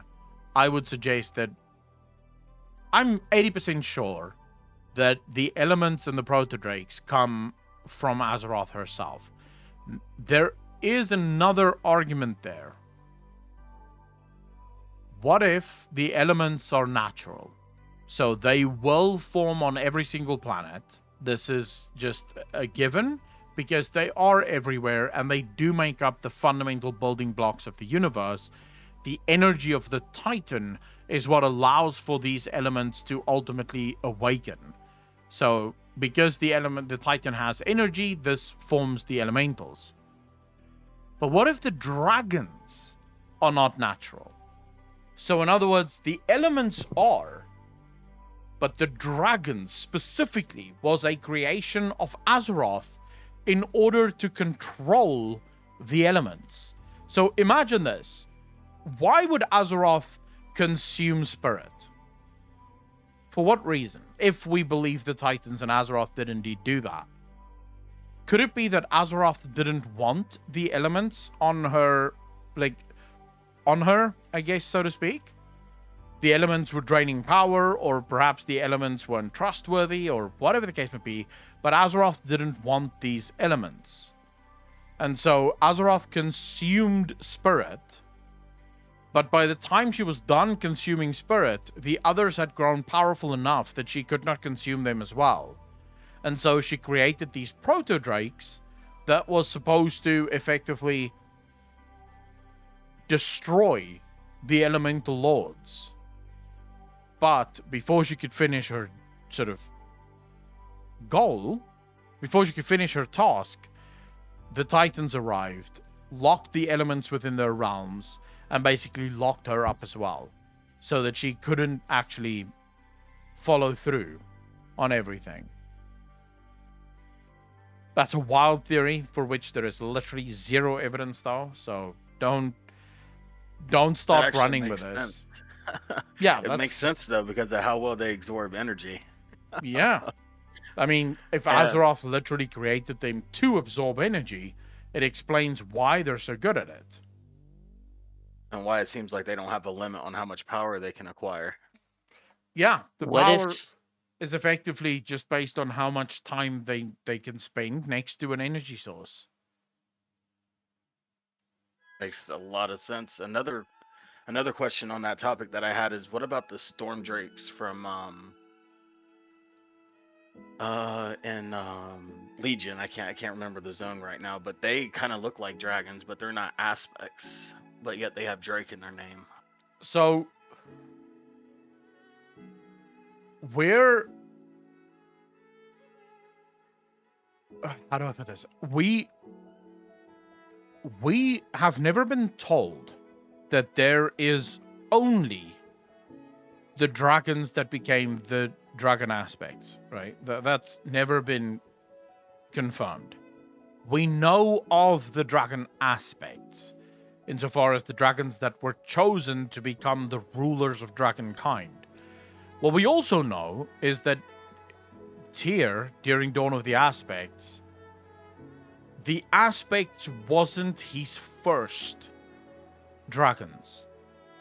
He tells them in Dawn of the Aspects that he has made many proto-drakes, but none as promising as they are, suggesting that he's tried to use many a proto-drake for many a goal or task. So it is... I'm going to throw out a very wild theory here. We all know that Odin refused to bless the aspects. He refused. He said, no, we will not do this. And they defied him, and they blessed the aspect anyways. What if this wasn't the first time? What if Odin refused because of gifts imparted in the past? In other words, Tyr identified multiple proto-drakes with potential. The Titans would the Titans would then bless these proto-drakes, giving them immense power in order to ensure that order would come to sort of proto-drakes in general. These proto-drakes would then become a problem. They would become unruly. They would be incapable of working together, because this is actually stuff that Tyr heavily highlights in Dawn of the Aspects. While he's made plenty of intelligent proto-drakes, he's made none as intelligent as these 5. But the most important trait that Tyr highlights is that these are the first proto-drakes that he has found that has the ability to work together across clutches. Like, he's never made proto-dragons that experience or feel loyalty towards any other proto-drake that isn't within their clutch. This was very unique to the 5 would-be aspects. So it is possible that all of the other proto-dragons that they found, or proto-drakes that they found, that they tried to turn into an aspect in order to lead the proto-dragons, as it were, failed. Because while this, yes, would be a very powerful proto-dragon, or dragon aspect in this sense, this dragon aspect felt zero loyalty towards anything that wasn't part of its own flight.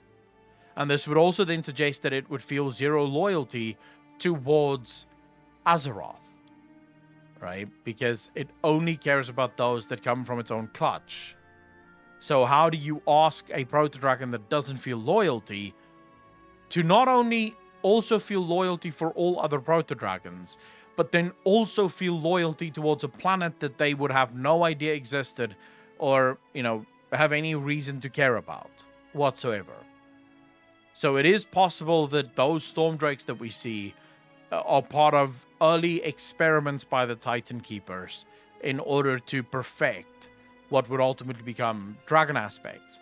And the reason I say this is, so you're Tyr, you're a Titan Keeper, right? Your goal and job is to observe Azeroth and keep it safe. You discover proto-drakes that are incredibly intelligent.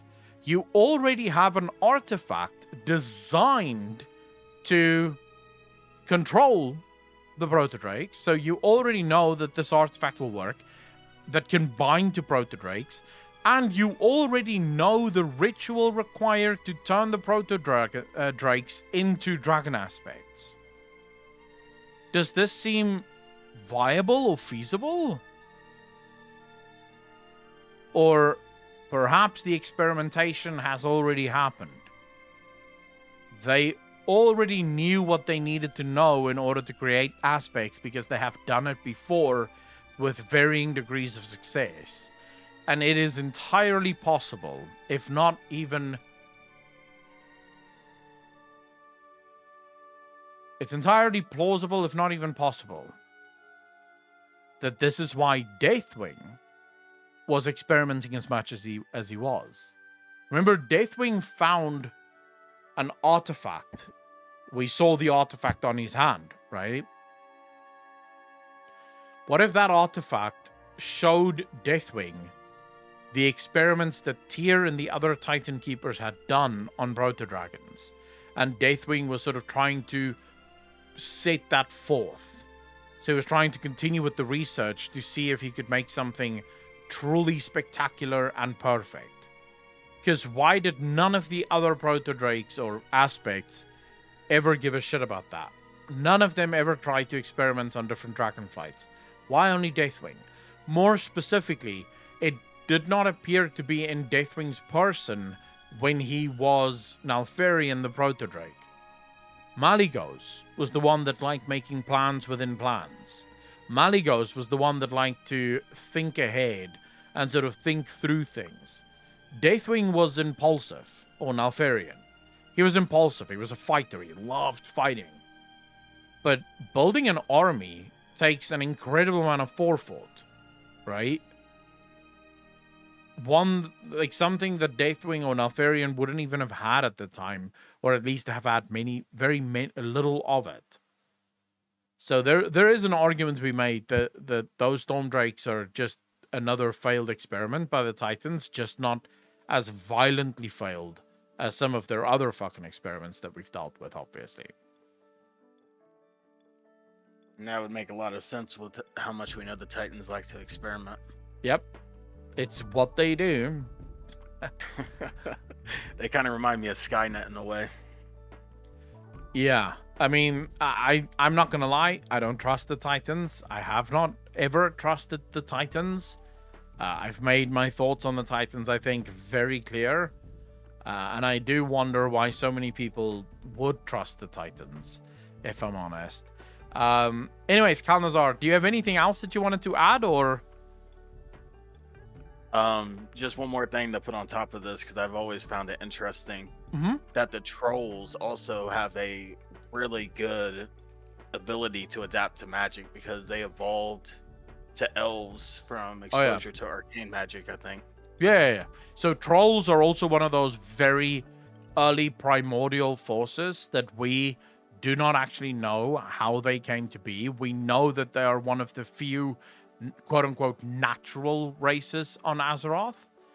Before people get in here and say, oh, but Akalon, actually, the elves are natural too. The elves come from the trolls. There's no reason to believe that that was necessarily natural. We just know that it happened. The trolls were natural, which makes one wonder what made them and why.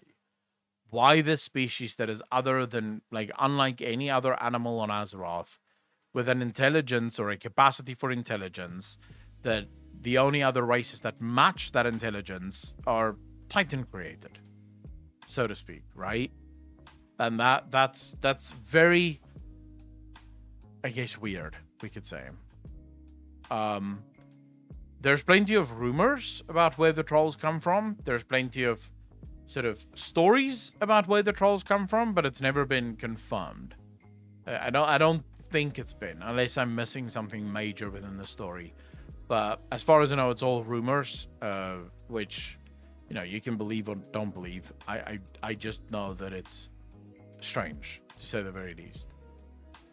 Because with exposure to Fel, we got the Blood Elves, right? The Blood no, Elves renamed themselves because they it lost was the light war the to Sunwell. yeah. Yeah, it's when the Sunwell got corrupted and they lost access to it that they renamed themselves Blood Elf. But it was just another. I can't remember the early history. I would have to go check for you. But it was basically just another faction. They were the Qualderai, if I'm not mistaken. They were the High Elves that then eventually started delving into, as a result of Prince Kalthalas, that basically just corrupted the fuck out of all of them. and that then led to them becoming blood elves, or at least the ones that resisted became blood elves, and he went on to do all manner of weird shit that obviously did have to do with Val, but I don't think the blood elf specifically comes from Val, no. No, when they lost the Sunwell, the High Elves turned Blood Elves in honor of the fallen from when Arthas stormed Quel'Thalas, turned to Fel magic as a source to stave off their addiction to magic. Like the Sunwell was a font of arcane magic that was made from one of the few vials of the Well of Eternity that Illidan had, and then once the Sunwell was corrupted by bringing Kel'Thuzad back to life, the Elven people found themselves that they had been terribly dependent on the energies of the Sunwell. You can see that in early Quel'Thalas and Burning Crusade with the elves fallen, the ones that get starved of arcane magic fall into this dredge type thing. Yeah, that's from the Moonwell. Yeah. And then they turned to Fel magic, and eventually turned from Blood Elves into a separate faction led by Kael'thas, just like you said, that I believe they christened themselves the Fel Blood because they started to directly ingest not just Fel magic, but demon blood, just like the orcs did with Manaroth. Because at that point, he was with Kil'jaeden then. Yeah, on that, I'm not, like I said, when it comes to early Elven lore, I would have to brush back up. Because it's been a very long time since I've actually dived into any of that. But I mean, it seems at least close to the truth, I guess. I do know that Blood Elf has nothing to do with Fel magic. Although Fel has a very huge part to play in the fall of the Qual'Dari. So Fel is definitely part of that, definitely. But I don't think it's that intricate to the naming scheme. As people in chat have said, the Blood Elves is in honor of their fallen brothers, and probably also something to do with lifeblood, and the way in which they fueled their magic before they basically rebuilt kind of the Sunwell. Not quite, but kinda. So yeah, I would say that's probably the best bet. There's even a quest, if I'm not mistaken, when you start a Blood Elf, there's a quest where you have to kill a bunch of mana worms because you're effectively absorbing its power. You're absorbing its magic. And you see it in the cinematic as well, right? With the Blood Elves where they consume the magic. She stands there and then her fucking eyes change and she consumes this mana worm. So it may be sort of dual purpose. In other words, Blood Elf in remembrance of their brothers, but also Blood Elf insofar as they need the lifeblood of other creatures in order to sustain themselves because they no longer have access to the Sunwell. But let me go read up on that and I'll get back to you. Because right now I'm rereading Day of the Dragon. So let me first go through that, right? So yeah. And Draenor, just to be clear, I didn't say that. So you have the wretched in what's the fucking city called again? That we found in Legion. Come on, Suramar. There you go. You have that entire campaign with the wretched, right? Those are the ones that were denied access to the Moonwell. They can no longer gain access to the Moonwell, but the Sunwell, or at least the Blood Elves, had a similar concept, right? Of those that gave in and became completely mindless, so to speak. So you have on both sides, which just show you the reliance that elves have on magic. So that's sort of that's the point I was trying to make. where it showcases their need for external magic sources, but also probably how vulnerable they are to it. But yeah, Kalnzar, is that all of your questions? Yep, that was it. All right, I appreciate the questions, bro. I hope I answered them to your satisfaction. And if I haven't, tough. Those are my answers. I don't know what else to say. Oh no, it was awesome. It was amazing chatting with you. I'm happy to discuss. I love when people want to have discussions. It makes it so much fucking better than just answering questions. So thank you so much for that, bro. Yep, you too, and have an awesome day. Yeah, take care of yourself, fam. All right, Morny, who is next? Up next is Rin the Mage. I'm pulling them in right now. Ah, here we go. Here we go. What question do you have for me, sir? Yo. Well, I have two questions. Second one I'll only ask if you didn't already talk about the first one. Yeah. Have you heard about the theory that we might have inadvertently saved N'Zoth from his fate in BFA? I feel like someone said it, maybe, but enlighten me. Go on, let me hear this.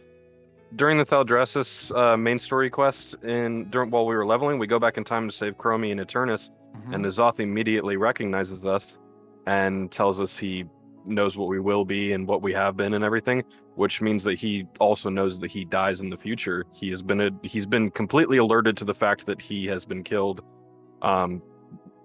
which could give him a way to plan far in advance to escape that fate, which also begs the question, the Xal'atath blade can be used to house souls, and it completely disappeared after Rathian stabbed N'Zoth with it. He could have used it to escape.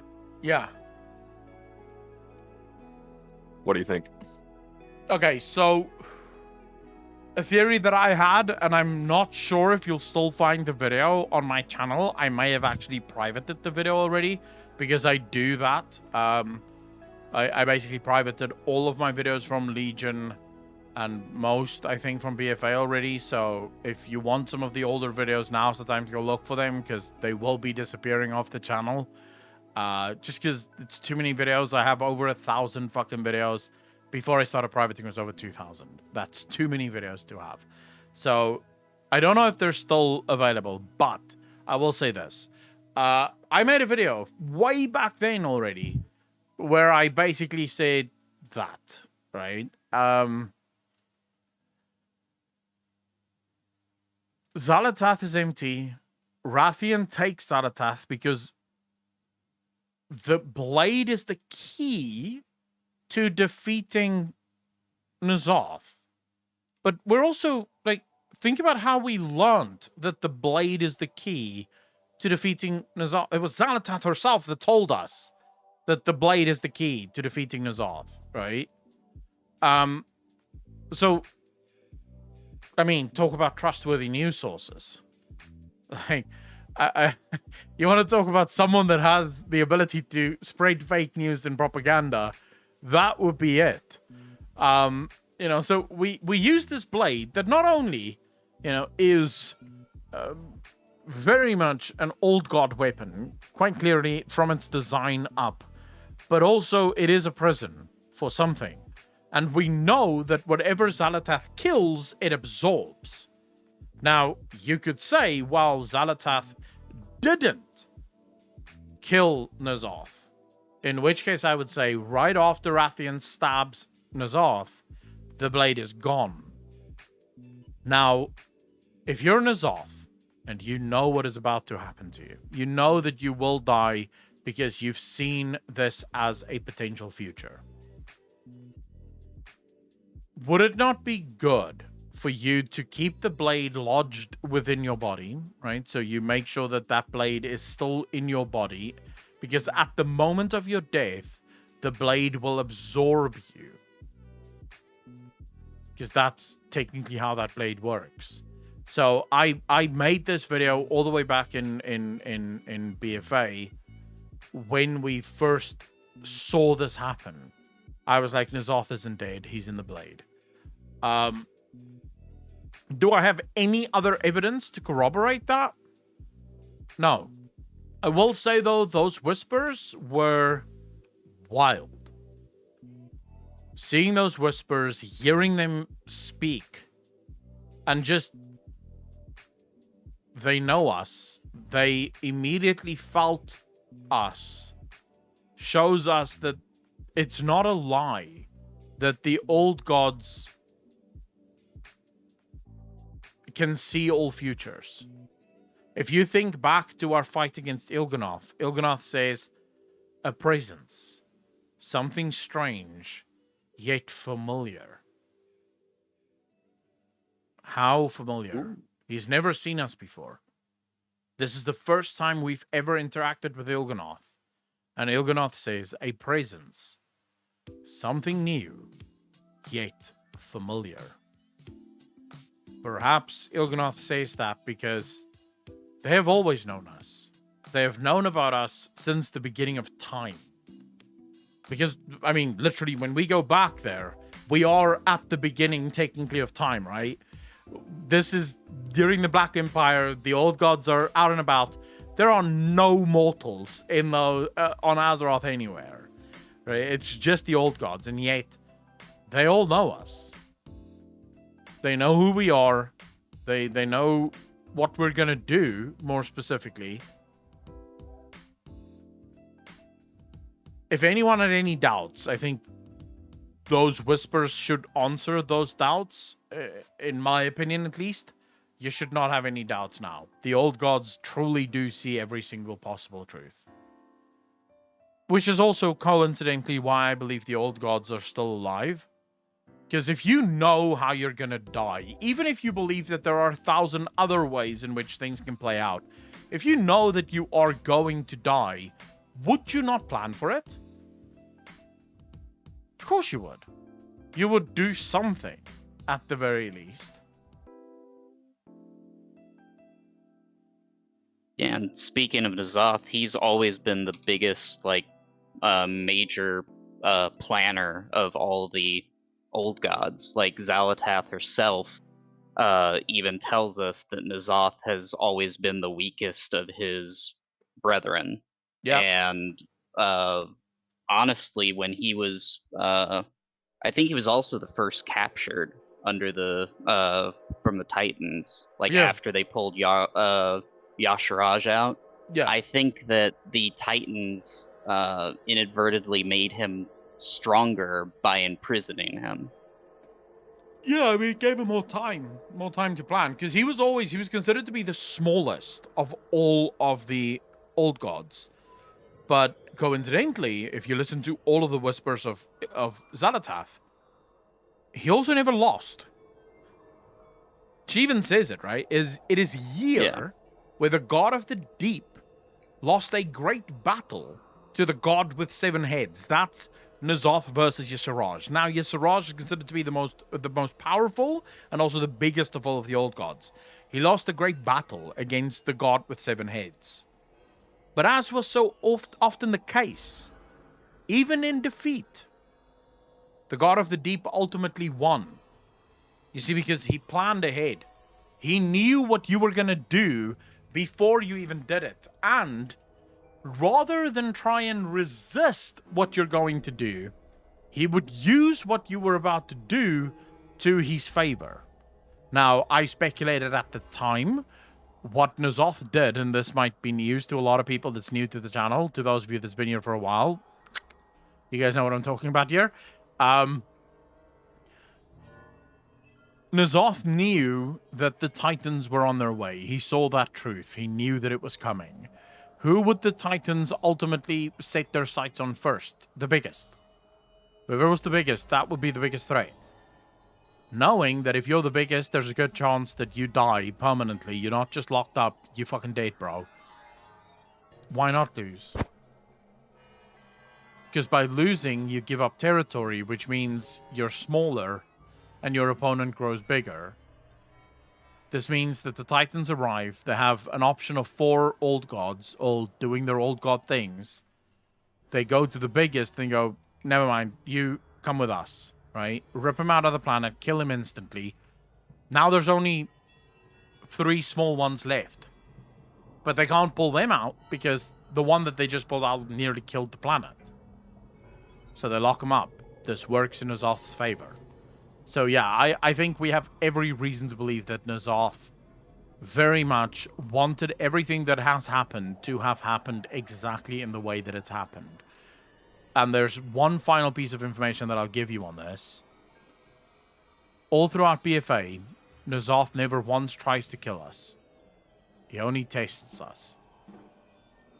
He's tasting us. In what was the raid called? 2 boss raid. I can't remember what it's called.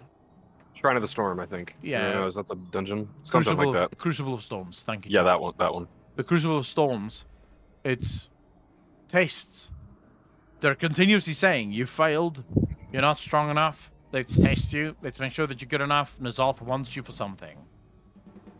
Why? Why would you test the very people that's coming to kill you? Surely you must know that you can't turn us, not all of us. Right? So the question becomes, taste us for what? What would be his sense? What would be his reason for tasting us? And then in fighting us, it also appears as if that is part of a taste as well. So yeah, I have every reason to believe that whatever we did for N'Zoth worked out exactly the way that N'Zoth wanted it to work out. That's why he's the best villain since Arthas. I agree. That's why he's one of my most beloved characters. He's definitely in my top 5 because I love characters that is sort of more strategist rather than just pure fucking let's go. I like the strategy part of things. I like the sort of I'm gonna outthink you rather than outdo you. So I do agree with you. N'Zoth is a huge favorite of mine. And I really hope that there's more to his story because the way we said goodbye to him is so fucking criminal. I cannot stand. We need another N'Zoth expansion where if we are going to say goodbye to him, it needs to be proper. You know, we need a proper Black Empire and a proper...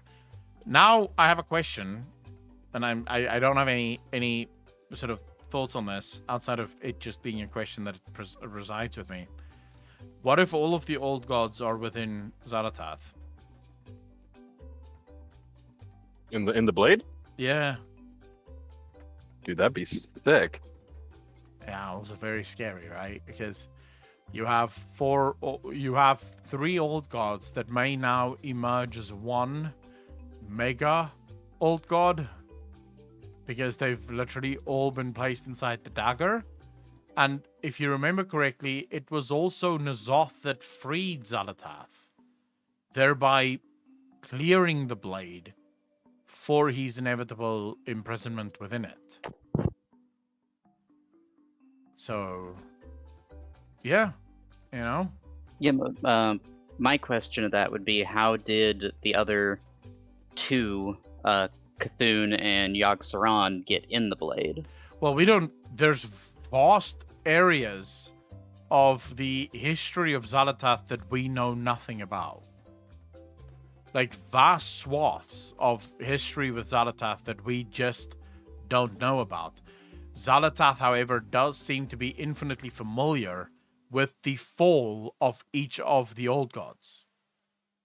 She seems to know how they lived and also how they died, as if she was there at some point in time. Did Xal'atath say what she was intending to do after she was freed? No, she just left through a Well, portal. maybe N'Zoth had struck a deal. He frees her, and then once he's in the blade, she comes back to free him, and he's just free. I don't doing his own thing. I don't know, because it doesn't appear as if Xal'atath was placed in that blade voluntarily. She had to serve in order to earn her freedom. And once she had her freedom, she seemed to have been very insistent on getting away as quickly as possible. Fair enough. She just wanted to leave. Now, it's not saying that you're wrong. You could very well be correct on this. It would appear as if Xal'atath has a story But that story didn't start with the old gods. Wherever it started, it was in the old gods. There's something deeper there.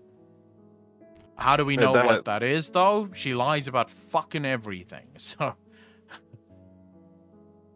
yeah. Does that mean you think that I don't think I've actually heard you talk about this before. Do you think Xal'atath is not an old god, or is there any potential for her to be one? No, I don't think she's an old god. If she Fair enough. is, so what my original theory was, I'll give you my original theory, but I have changed my mind on this. But my original theory was that Xal'atath was the first old god that died. She was very tiny, very small, very underdeveloped, because there was no space for her on Azeroth. And the only reason I sort of went with that theory is because we know that for a while it was rumored that there are 5 old gods.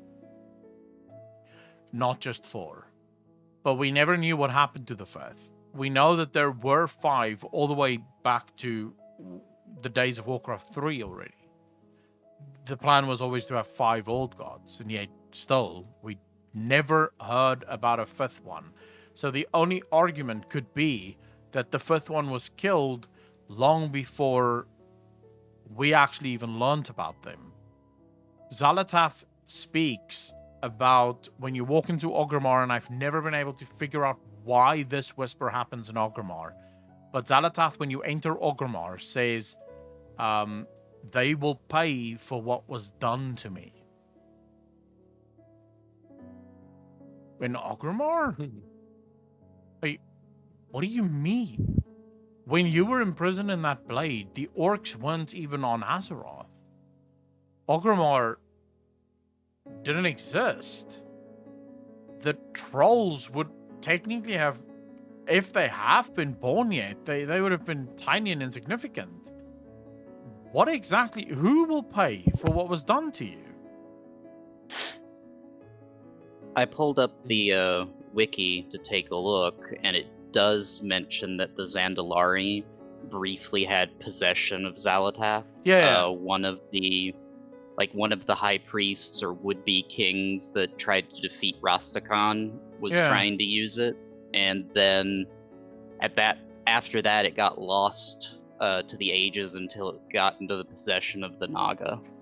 Yeah. I mean, so we know that, the Zandalari, but the Zandalari isn't the Darkspear, which are the trolls that you would find in Orgrimmar. So even that doesn't answer the question of why did Xal'atath say they will pay for what was done to me? To whom the fuck was she speaking? Yeah, who will pay? The weird creatures that's in Ragefire Chasm? Like maybe something happened in Ragefire Chasm? Could she be speaking about the elements? Because that's a very fire-heavy elemental dungeon. Could it have been the elements? I don't know. I just know something is weird with Xal'atath. And I've not been able to find a good argument for what that would be. This might be a stretch, but old gods are fucking gigantic, right? Yeah. Maybe she's referring to Cthulhu, but he's on the other side of Kalimdor. But at least his avatar was. The thing is, she has different whispers about each of the old gods when you go to the places they live. I can't remember the whisper that she had when you went to go see Cthulhu, but she had a whisper there for him as well. This is specifically when you walk into Orgrimmar. It triggers that whisper. Like, specifically, you have to enter Orgrimmar, and then it triggers that whisper. So it means that whatever the fuck happened, it happened either with one of the races inside Orgrimmar, or the place where Orgrimmar is. So in other words, what if that was her sacrifice? So that was the location where she was sacrificed. The location where she was placed inside that blade. Because we know also, due to the fact that she was freed, that she wasn't always a blade. At some point, Xal'atath was an actual being. Mortal or immortal, we don't know. But it was an actual being that was placed inside the dagger and then became a tool for the old gods. Perhaps because of some betrayal. Perhaps because of some order of service or servitude. I don't know. But I do know that Xal'atath has been one of my greatest frustrations, but also one of my biggest joys in World of Warcraft. Because I always go back, at least once every 6 months or so, I revisit the Whispers of Xal'atath to see if anything new can be gleaned. Basically at the beginning of every expansion and every patch, I'll go back and I'll look at the Whispers to see if anything new has emerged. All of the new information with all of the Whispers, how does that play against one another, Well, But yeah. piggybacking off of that, is it all right if I ask one more tiny question? Yeah, go for it, bro. Aside from N'Zoth, which old god, and let's just throw Xal'atath in there for fun, which old god do you think has the most potential for future stories? Yogg-Saron. Absolutely. He is, at least in some way, tied to Galakrond, and how it is not obvious, because Yogg-Saron seems to have now started to reveal himself as a major player in the influence game, not just in the direct assault game. Him literally corrupting the waters that would allow for Galakrond to be born is a level of forethought that I would have attributed to N'Zoth and N'Zoth alone. The fact that Yogg-Saron would do this suggests there's more to that old god than what we thought. I would say my least favorite would be Cthulhu. Cthulhu seems to have been a very straightforward old god and also easily stopped. Now that could just be due to how storytelling worked back in the day, but I would say probably not. I think Cthulhu was always supposed to be sort of a throwaway god. It was always, I think, about Yogg-Saron and N'Zoth. Those two. And also there's that thing that Yogg-Saron used to call himself, the god of death. How? If you're an old god of the void, how are you a god of death? Just how? How does that happen? Especially now that we know what death looks like. Is death real? Has death been changed? Are you the true death and everything else is just an imitation of death? So yeah, I would say Yogg-Saron probably. I was going to point out too that Yogg-Saron's theme is the one that plays when Bolvar is crowned the Lich King, and I don't know if they just completely forgot about that, but that's pretty damn interesting. No, I think it was on purpose. Oh, actually, It's on purpose. all of the Scourge uses Serenite for their weapons and armor. Yeah. That's Yogg-Saron's blood. Yeah. They're currently leaderless. He's the god of death. Mm-hmm. Yeah, that's... Maybe he could take over. I mean, it's possible that he was in charge before the Lich King happened. Because here's the question that I have had about the creation of a Lich King since the inception of it. The Lich King has the ability to control the undead, right? It can control the undead. It doesn't really seem to have much control over the living. Not as much, at least.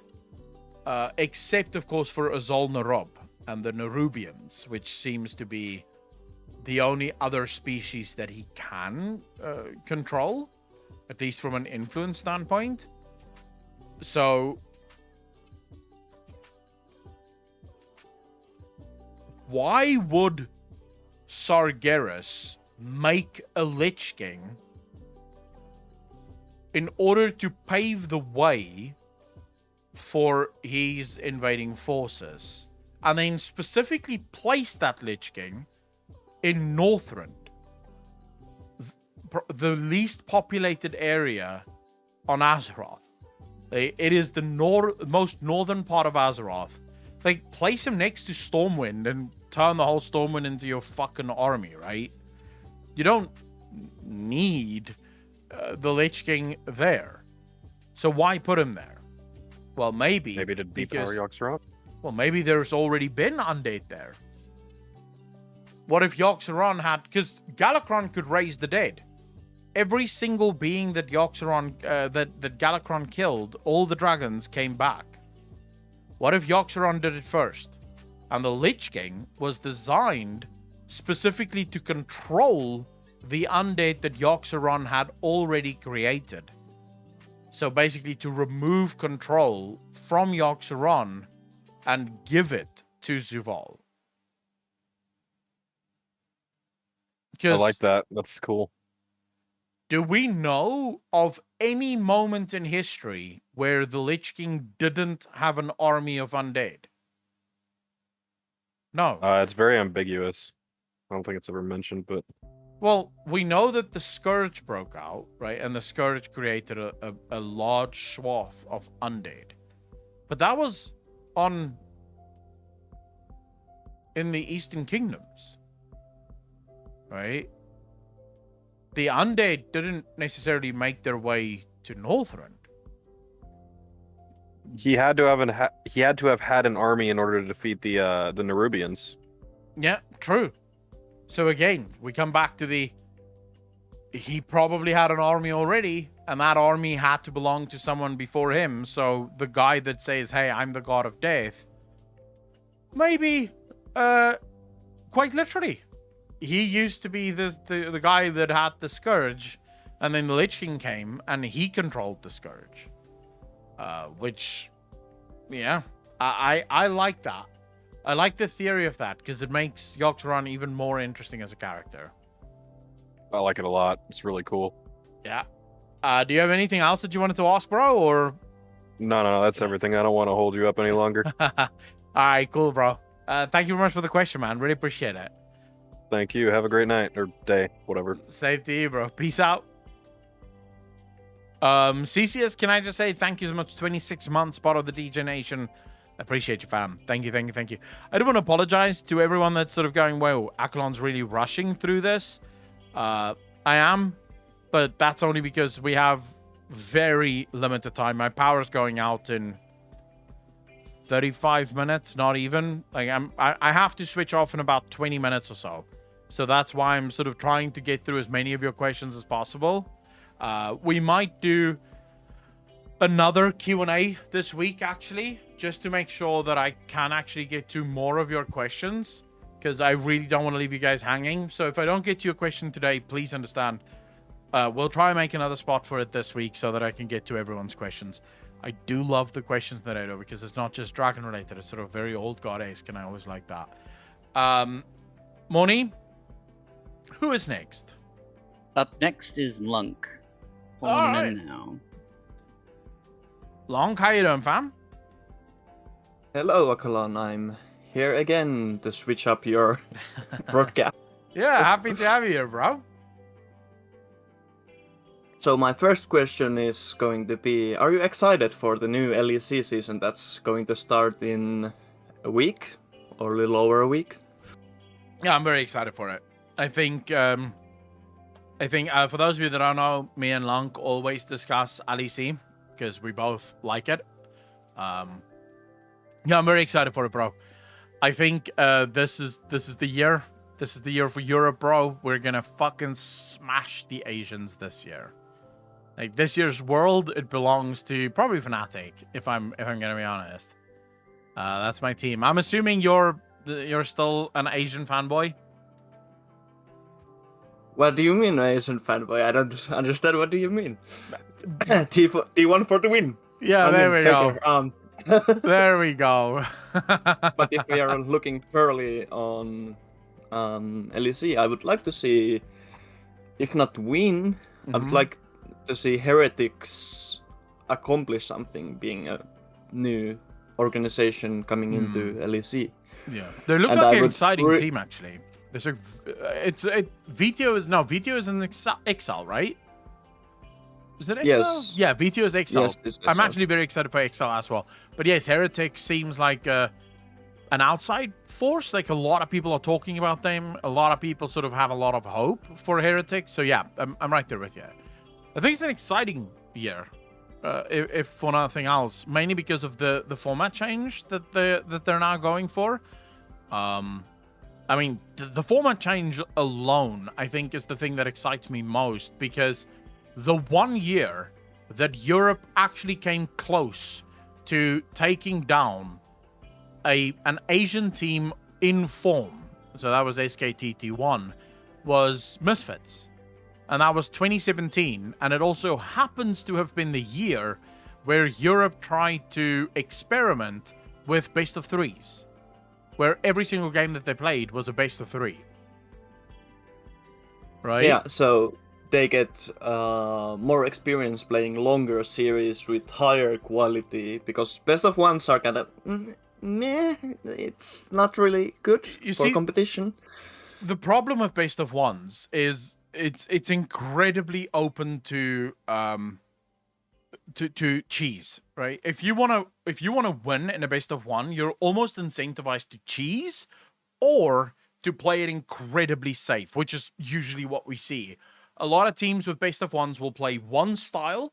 That's the style that worked for them, and that's the style that they sort of follow through on, right?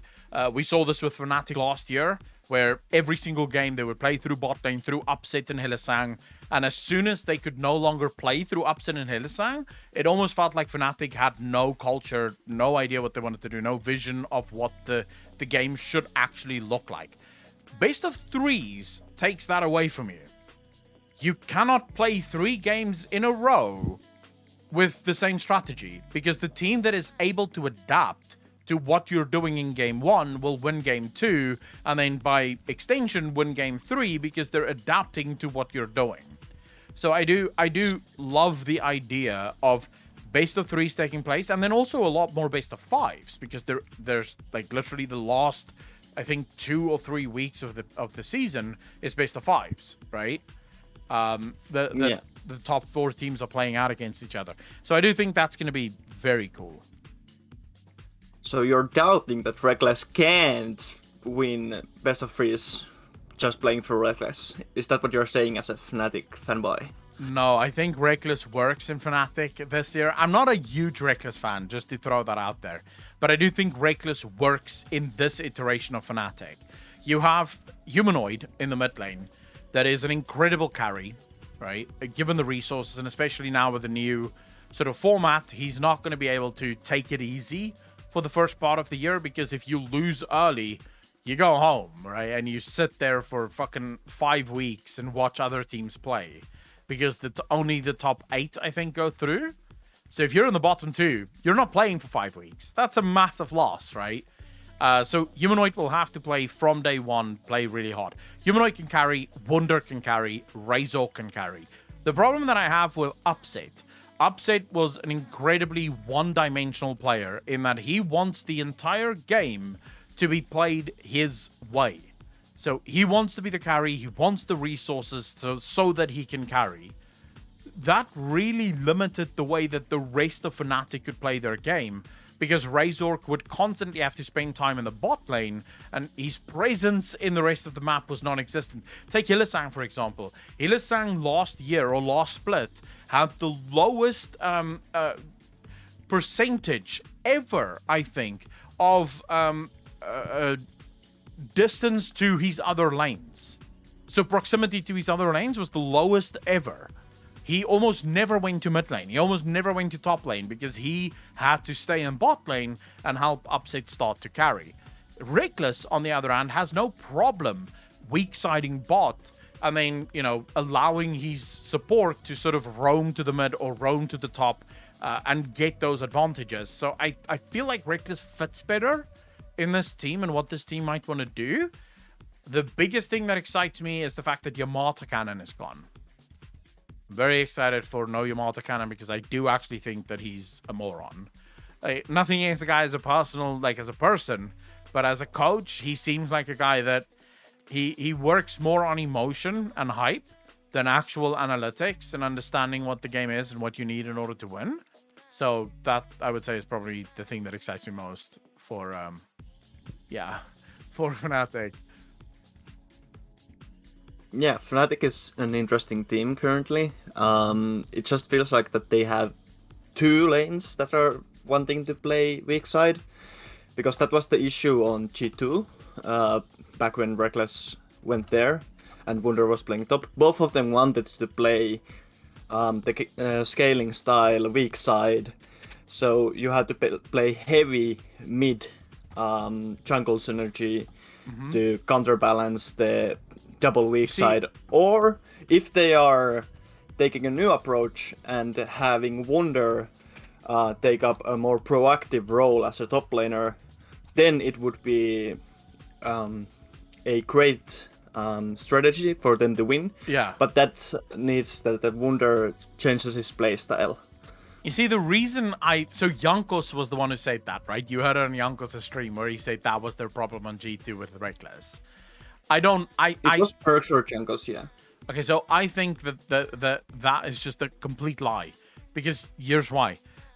When Perks was playing on G2, Wunder was known for carry tops.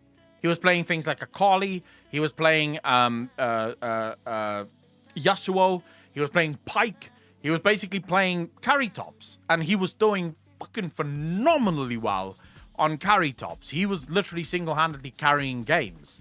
And then Perks leaves, Reckless comes in, and suddenly Wunder turns into the, okay, just, you know, scale. It's like, what the fuck? Right? Why? Why are you putting this guy that's clearly brilliant at what he could do, right? On Akali, he would carry games. On Yasuo, he would carry games. Now you're relegating him to this sort of farm mode, weak side top, and you're struggling because Caps can't carry the whole fucking team. Because all the teams did against G2 with Reckless in it was just camp Caps. Like, if Caps can't do shit, G2 can't do shit. And Caps is brilliant, let's be fair. He's the god of League of Legends EU. But no one can play against 5 players, right? So that was sort of... I don't necessarily agree that Wunder wanted to play weak side, specifically because Wunder himself said it too. And by the way, Tricky Trickster, tier 1 sub, appreciate your fam. Welcome to the most degenerate chat on Twitch. Thank you. Wunder himself said that he can play anything and he kind of likes playing carries. Like, from Wunder's own mouth. So I don't know if I believe Jankos when he says that that's the problem. There might actually have been more to the story than just that. But maybe Jankos wasn't, like... I don't think he was lying. It may be that Wunder, because of certain circumstances, decided that he only wants to play weak side. It might have been a feeling in the team. Relationship between him and Jankos had gotten to the point where he didn't trust Jankos to actually help him get ahead, whatever the case might be, right? And therefore he decided to become the scaling factor in the team. And then of course you have Reckless that is purely scale factor. I remember, okay, I've never been this angry in my life. They put Reckless on Morgana. So any League of Legends players in chat, what does Morgana do in a team fight? Morgana flashes in and shields ulties. someone? Yeah, she flashes in and she ults. That's it. That's your job, right? You're literally, you flash into the middle of the team fight and then you fucking ult, and that's it. You just stand there because that's your job. What does Reckless do? He fucking auto attacks, bro. He auto attacks. Like, I'm standing there going, dude, just fucking jump in. He auto attacks with Morgana. I'm like, this is not helping. You're not hitting anything. You're a magic user auto attacking on a champion that has 0 buffs on her auto attacks. What the fuck are you doing? So yeah, Rick is clearly not a player that you should be putting on shit like Morgana. Put him on his marksman, let him fucking scale, because this is the one place where Reckless is actually brilliant, and that is if you get to the mid to late game. I don't think there's an ADC in the world that is as good as Reckless at carrying his team. Well, at least not as experienced carrying his team through being an ADC as Reckless. Reckless is really good at positioning in late game and team fighting. That's his strong points, at least what I have seen him play. If I can just interrupt you quickly, I just want to say, who the fuck just donated $100? Oh shit, Tricky Trickster. You bastard. Can I have some hearts in chat, ladies and gentlemen? 100 buckaroos. I really appreciate it, fam. Thank you. I want to see some hearts. Okay, what were you saying? Sorry. to interrupt you. Yes, I was just talking about that.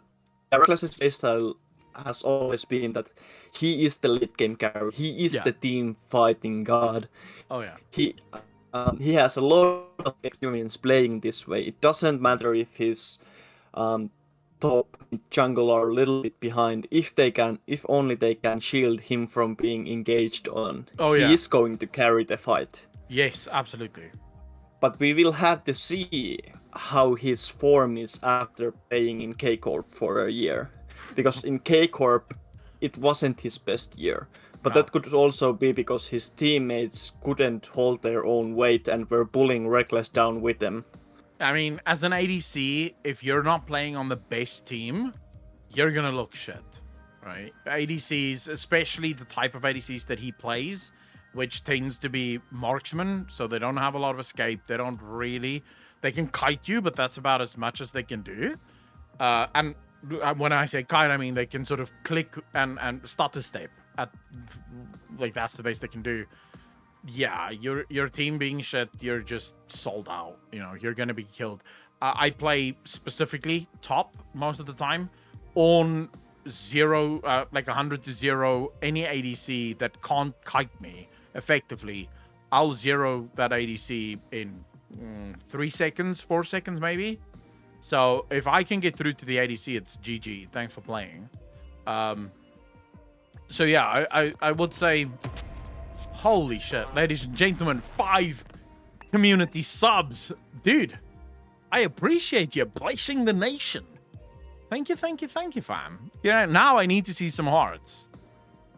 The one thing I will say, though, and this is the only thing I'm waiting for, and the only thing that I'm hoping for, is that we spank the Asians so hard that they, for once in their fucking lives, stop feeling superior. Like, I've had enough. The fucking Koreans walking around as if they own the fucking place. You know, coming to America and Faker is up there going, this is my city. It's like, no, bitch. This should be at least a team in the West that wins when the fucking finals is in America, right? So I just want to see Europe once smash the Asians. You know, just, nothing against the Asians. Love them to death. But not when they're playing fucking Europe. So yeah, I don't know who I like. Definitely, we need to beat SKT badly. I mean, maybe like all of China. Like, I just want to give China a good spanking as well because they're pretty good now. So that's all I'm hoping for out of this year is that Europe kicks Asia's ass. I mean, we'll kick America's ass anyway. It's not even worth talking about. I feel sorry for America though. Do you know what happened to America's shit? Yeah, that was going to be my second question, that how do you feel about what our B-League is now doing? Because, well, let's be fair, it's now the Western B-League because it's being played in European time zones, so it's our B-League, it's the EU Academy playing in NA. Dude, I don't understand it, to be fair. Like, okay, so they move the schedule. They move the schedule to, is it Thursdays and Fridays or Wednesdays and Thursdays? It's Thursdays and Fridays, no? I think so. Thursdays and Fridays, yeah. Yeah, so they move it to Thursdays and Fridays. No problem. Okay, no problem. But then they decide to do it midday. So in other words, the games would have started about 3 hours ago, 4 hours ago, when the Americans are asleep, or at least like most of them. Like, No, it's midday for no. LA I mean, time. yeah, no. I know, but I'm sorry. Not when the Americans are asleep. When most of us in the West, in sort of Europe, when most of us are about to go to sleep, right? When most of the Americans are at work, sorry, right? So most of the Americans are now at work. Some of them are in college, whatever the case might be. Most of the Europeans are starting their evenings, or most likely almost ending it in other parts of the world. So what's the plan? Who's watching this? Who are they hoping will watch it? The Americans are working. The Europeans, do many Europeans actually watch the NALCS? Apparently. It's been speculated that over 50% of NA's viewership is from EU, because it's been seen that the first 2 or 3 games on NA have had a lot more viewership than the last 2, and it's been, I don't know why, said that, well, that's only because LEC stopped and LCS started after, and the EU viewers stayed watching even if they were AFK for a while, and maybe you wake up after falling asleep watching the first NA game. You wake up at the third game and turn off the stream, go to sleep. That's what I So- would. I personally think that, because this has happened to me, right? I'll sit here, I'll have League of Legends LEC on my second monitor. On my main monitor, I'll play WoW or, you know, whatever the fuck I'm playing at the time. And then, you know, watch the PSL post-game, the PLG post-game lobby and all that shit. And then it just automatically goes over into the NA. But I'm playing my game, so just sort of chilling. And then eventually I realize I'm bored out of my fucking mind with what's on my second monitor. And then I go, oh, what the fuck? This is NA LCS. And then I switch it off. Right? Because it just, I didn't check. It was just sort of playing there. Right? And then but I turn it off because I'll be honest, I don't like watching the NA LCS. I'll watch some of their games, but I'll watch the highlights usually because who gives a fuck? Because I would say NA LCS is just super boring. The teams play horrible.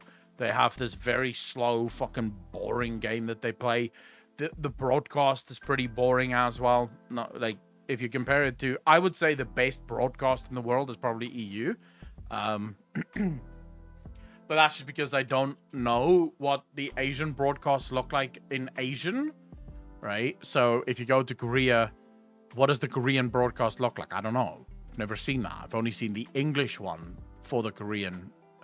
And that's usually just 2 guys sitting in their fucking room talking. You know, so that's not much of a broadcast, right? Tricks with a 1919. Oh my god. To say hello. I appreciate you, fam. Thank you, thank you, thank you. Hearts in chat, people. Hearts in fucking chat. Boys, people are paying taxes and you're not giving hearts? What the fuck? Taxes voluntarily is still to be celebrated. We're gonna waste it the same way the government does. I apologize sincerely, but I don't make the rules. I just do what the government does. But yeah, that's sort of my answer, bro. I'm not looking forward to the NA one.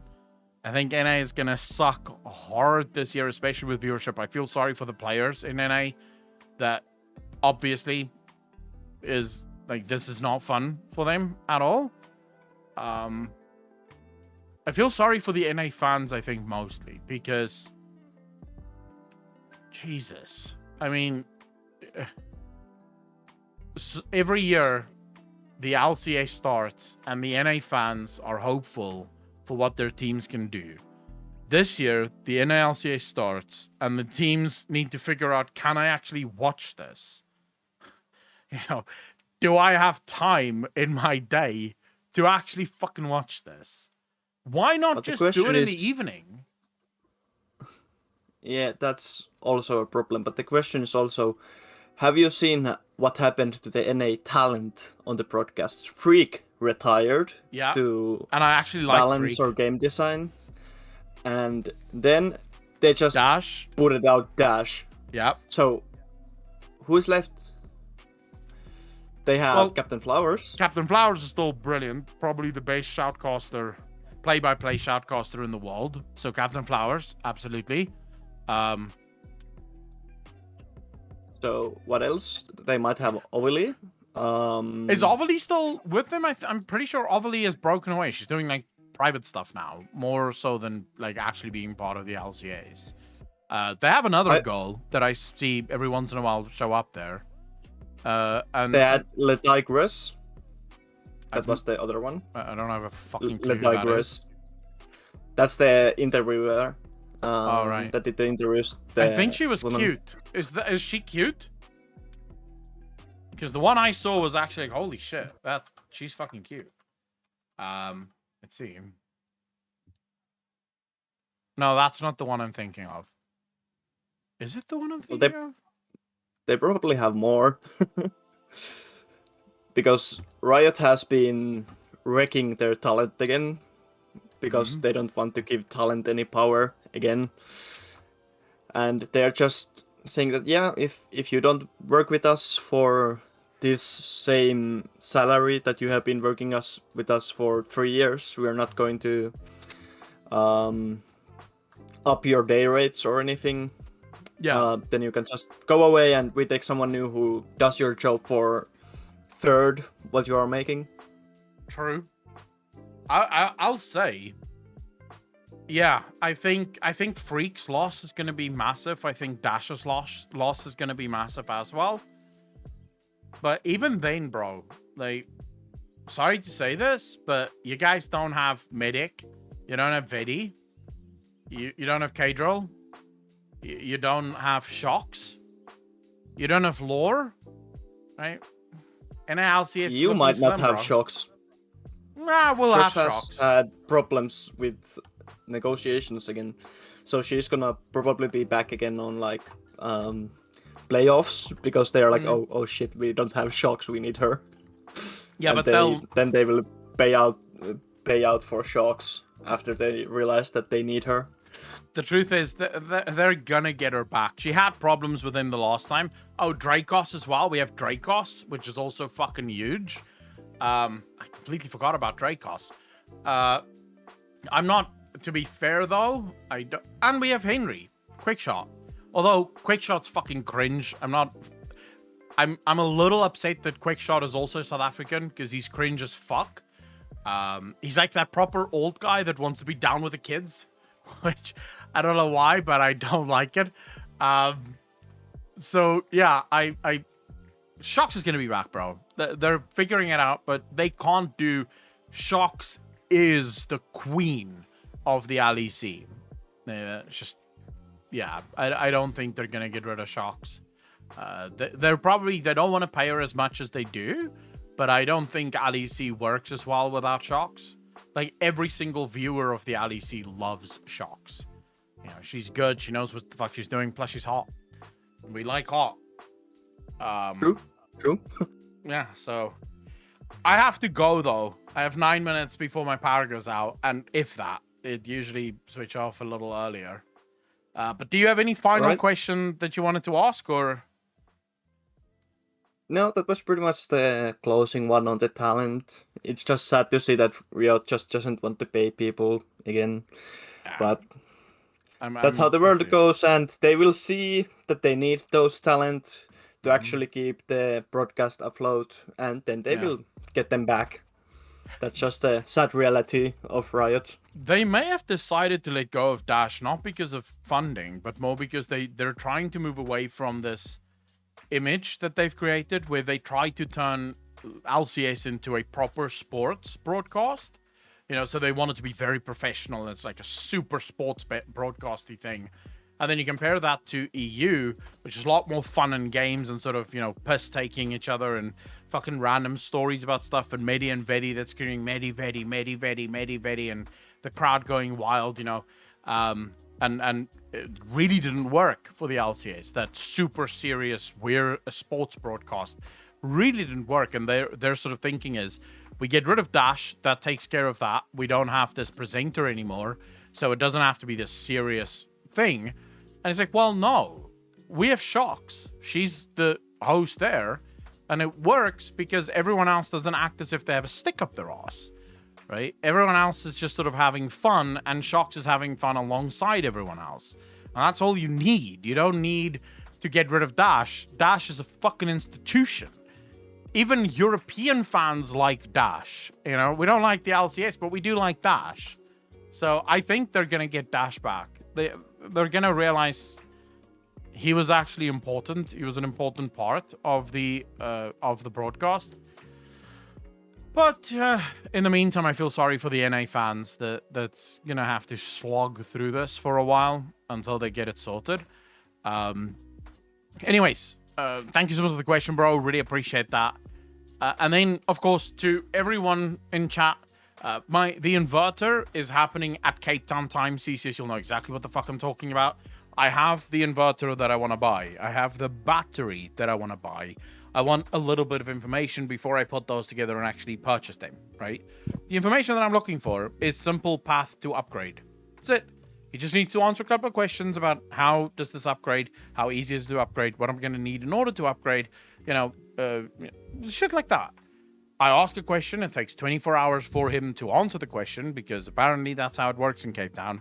Things just happen when they happen, and no one seems to... Like, the guy was just online. I watch him online on WhatsApp. I ask the question, he goes offline. I'm like, bro, fucking listen and answer the question. Like, what the fuck? So that's been really annoying, but hopefully that should be sorted out.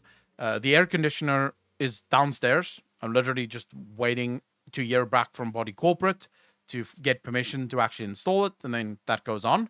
Well, then I can let the guys know that does the installation that they can come out and install it. And then, yeah, then we're done. Then life's good. No more load shedding. No more heat. But for now, yes, load shedding. In exactly 5 minutes, my power guarantees goes off. Sometimes it goes off sooner. So I'm going to have to love you and leave you. I can only apologize, guys. I wish I had more time. To everyone that's been waiting to ask your questions, we'll do another Q&A this week still. I'm thinking maybe Thursday. Maybe Thursday or Friday. I'll let you guys know. We'll do another Q&A so I can get to everyone's questions. Yeah, thank you so much to the donations, Tricky. To the gifted subs as well. And Trex, of course, to the donations. I really appreciate you. Thank you to everyone that subbed and everyone that supports the channel. I love you all from the bottom of my heart. Ladies and gentlemen, as always, be kind to each other. Be good to each other. And I will see all of you tomorrow. Same time, same place, right here. Peace out, fam.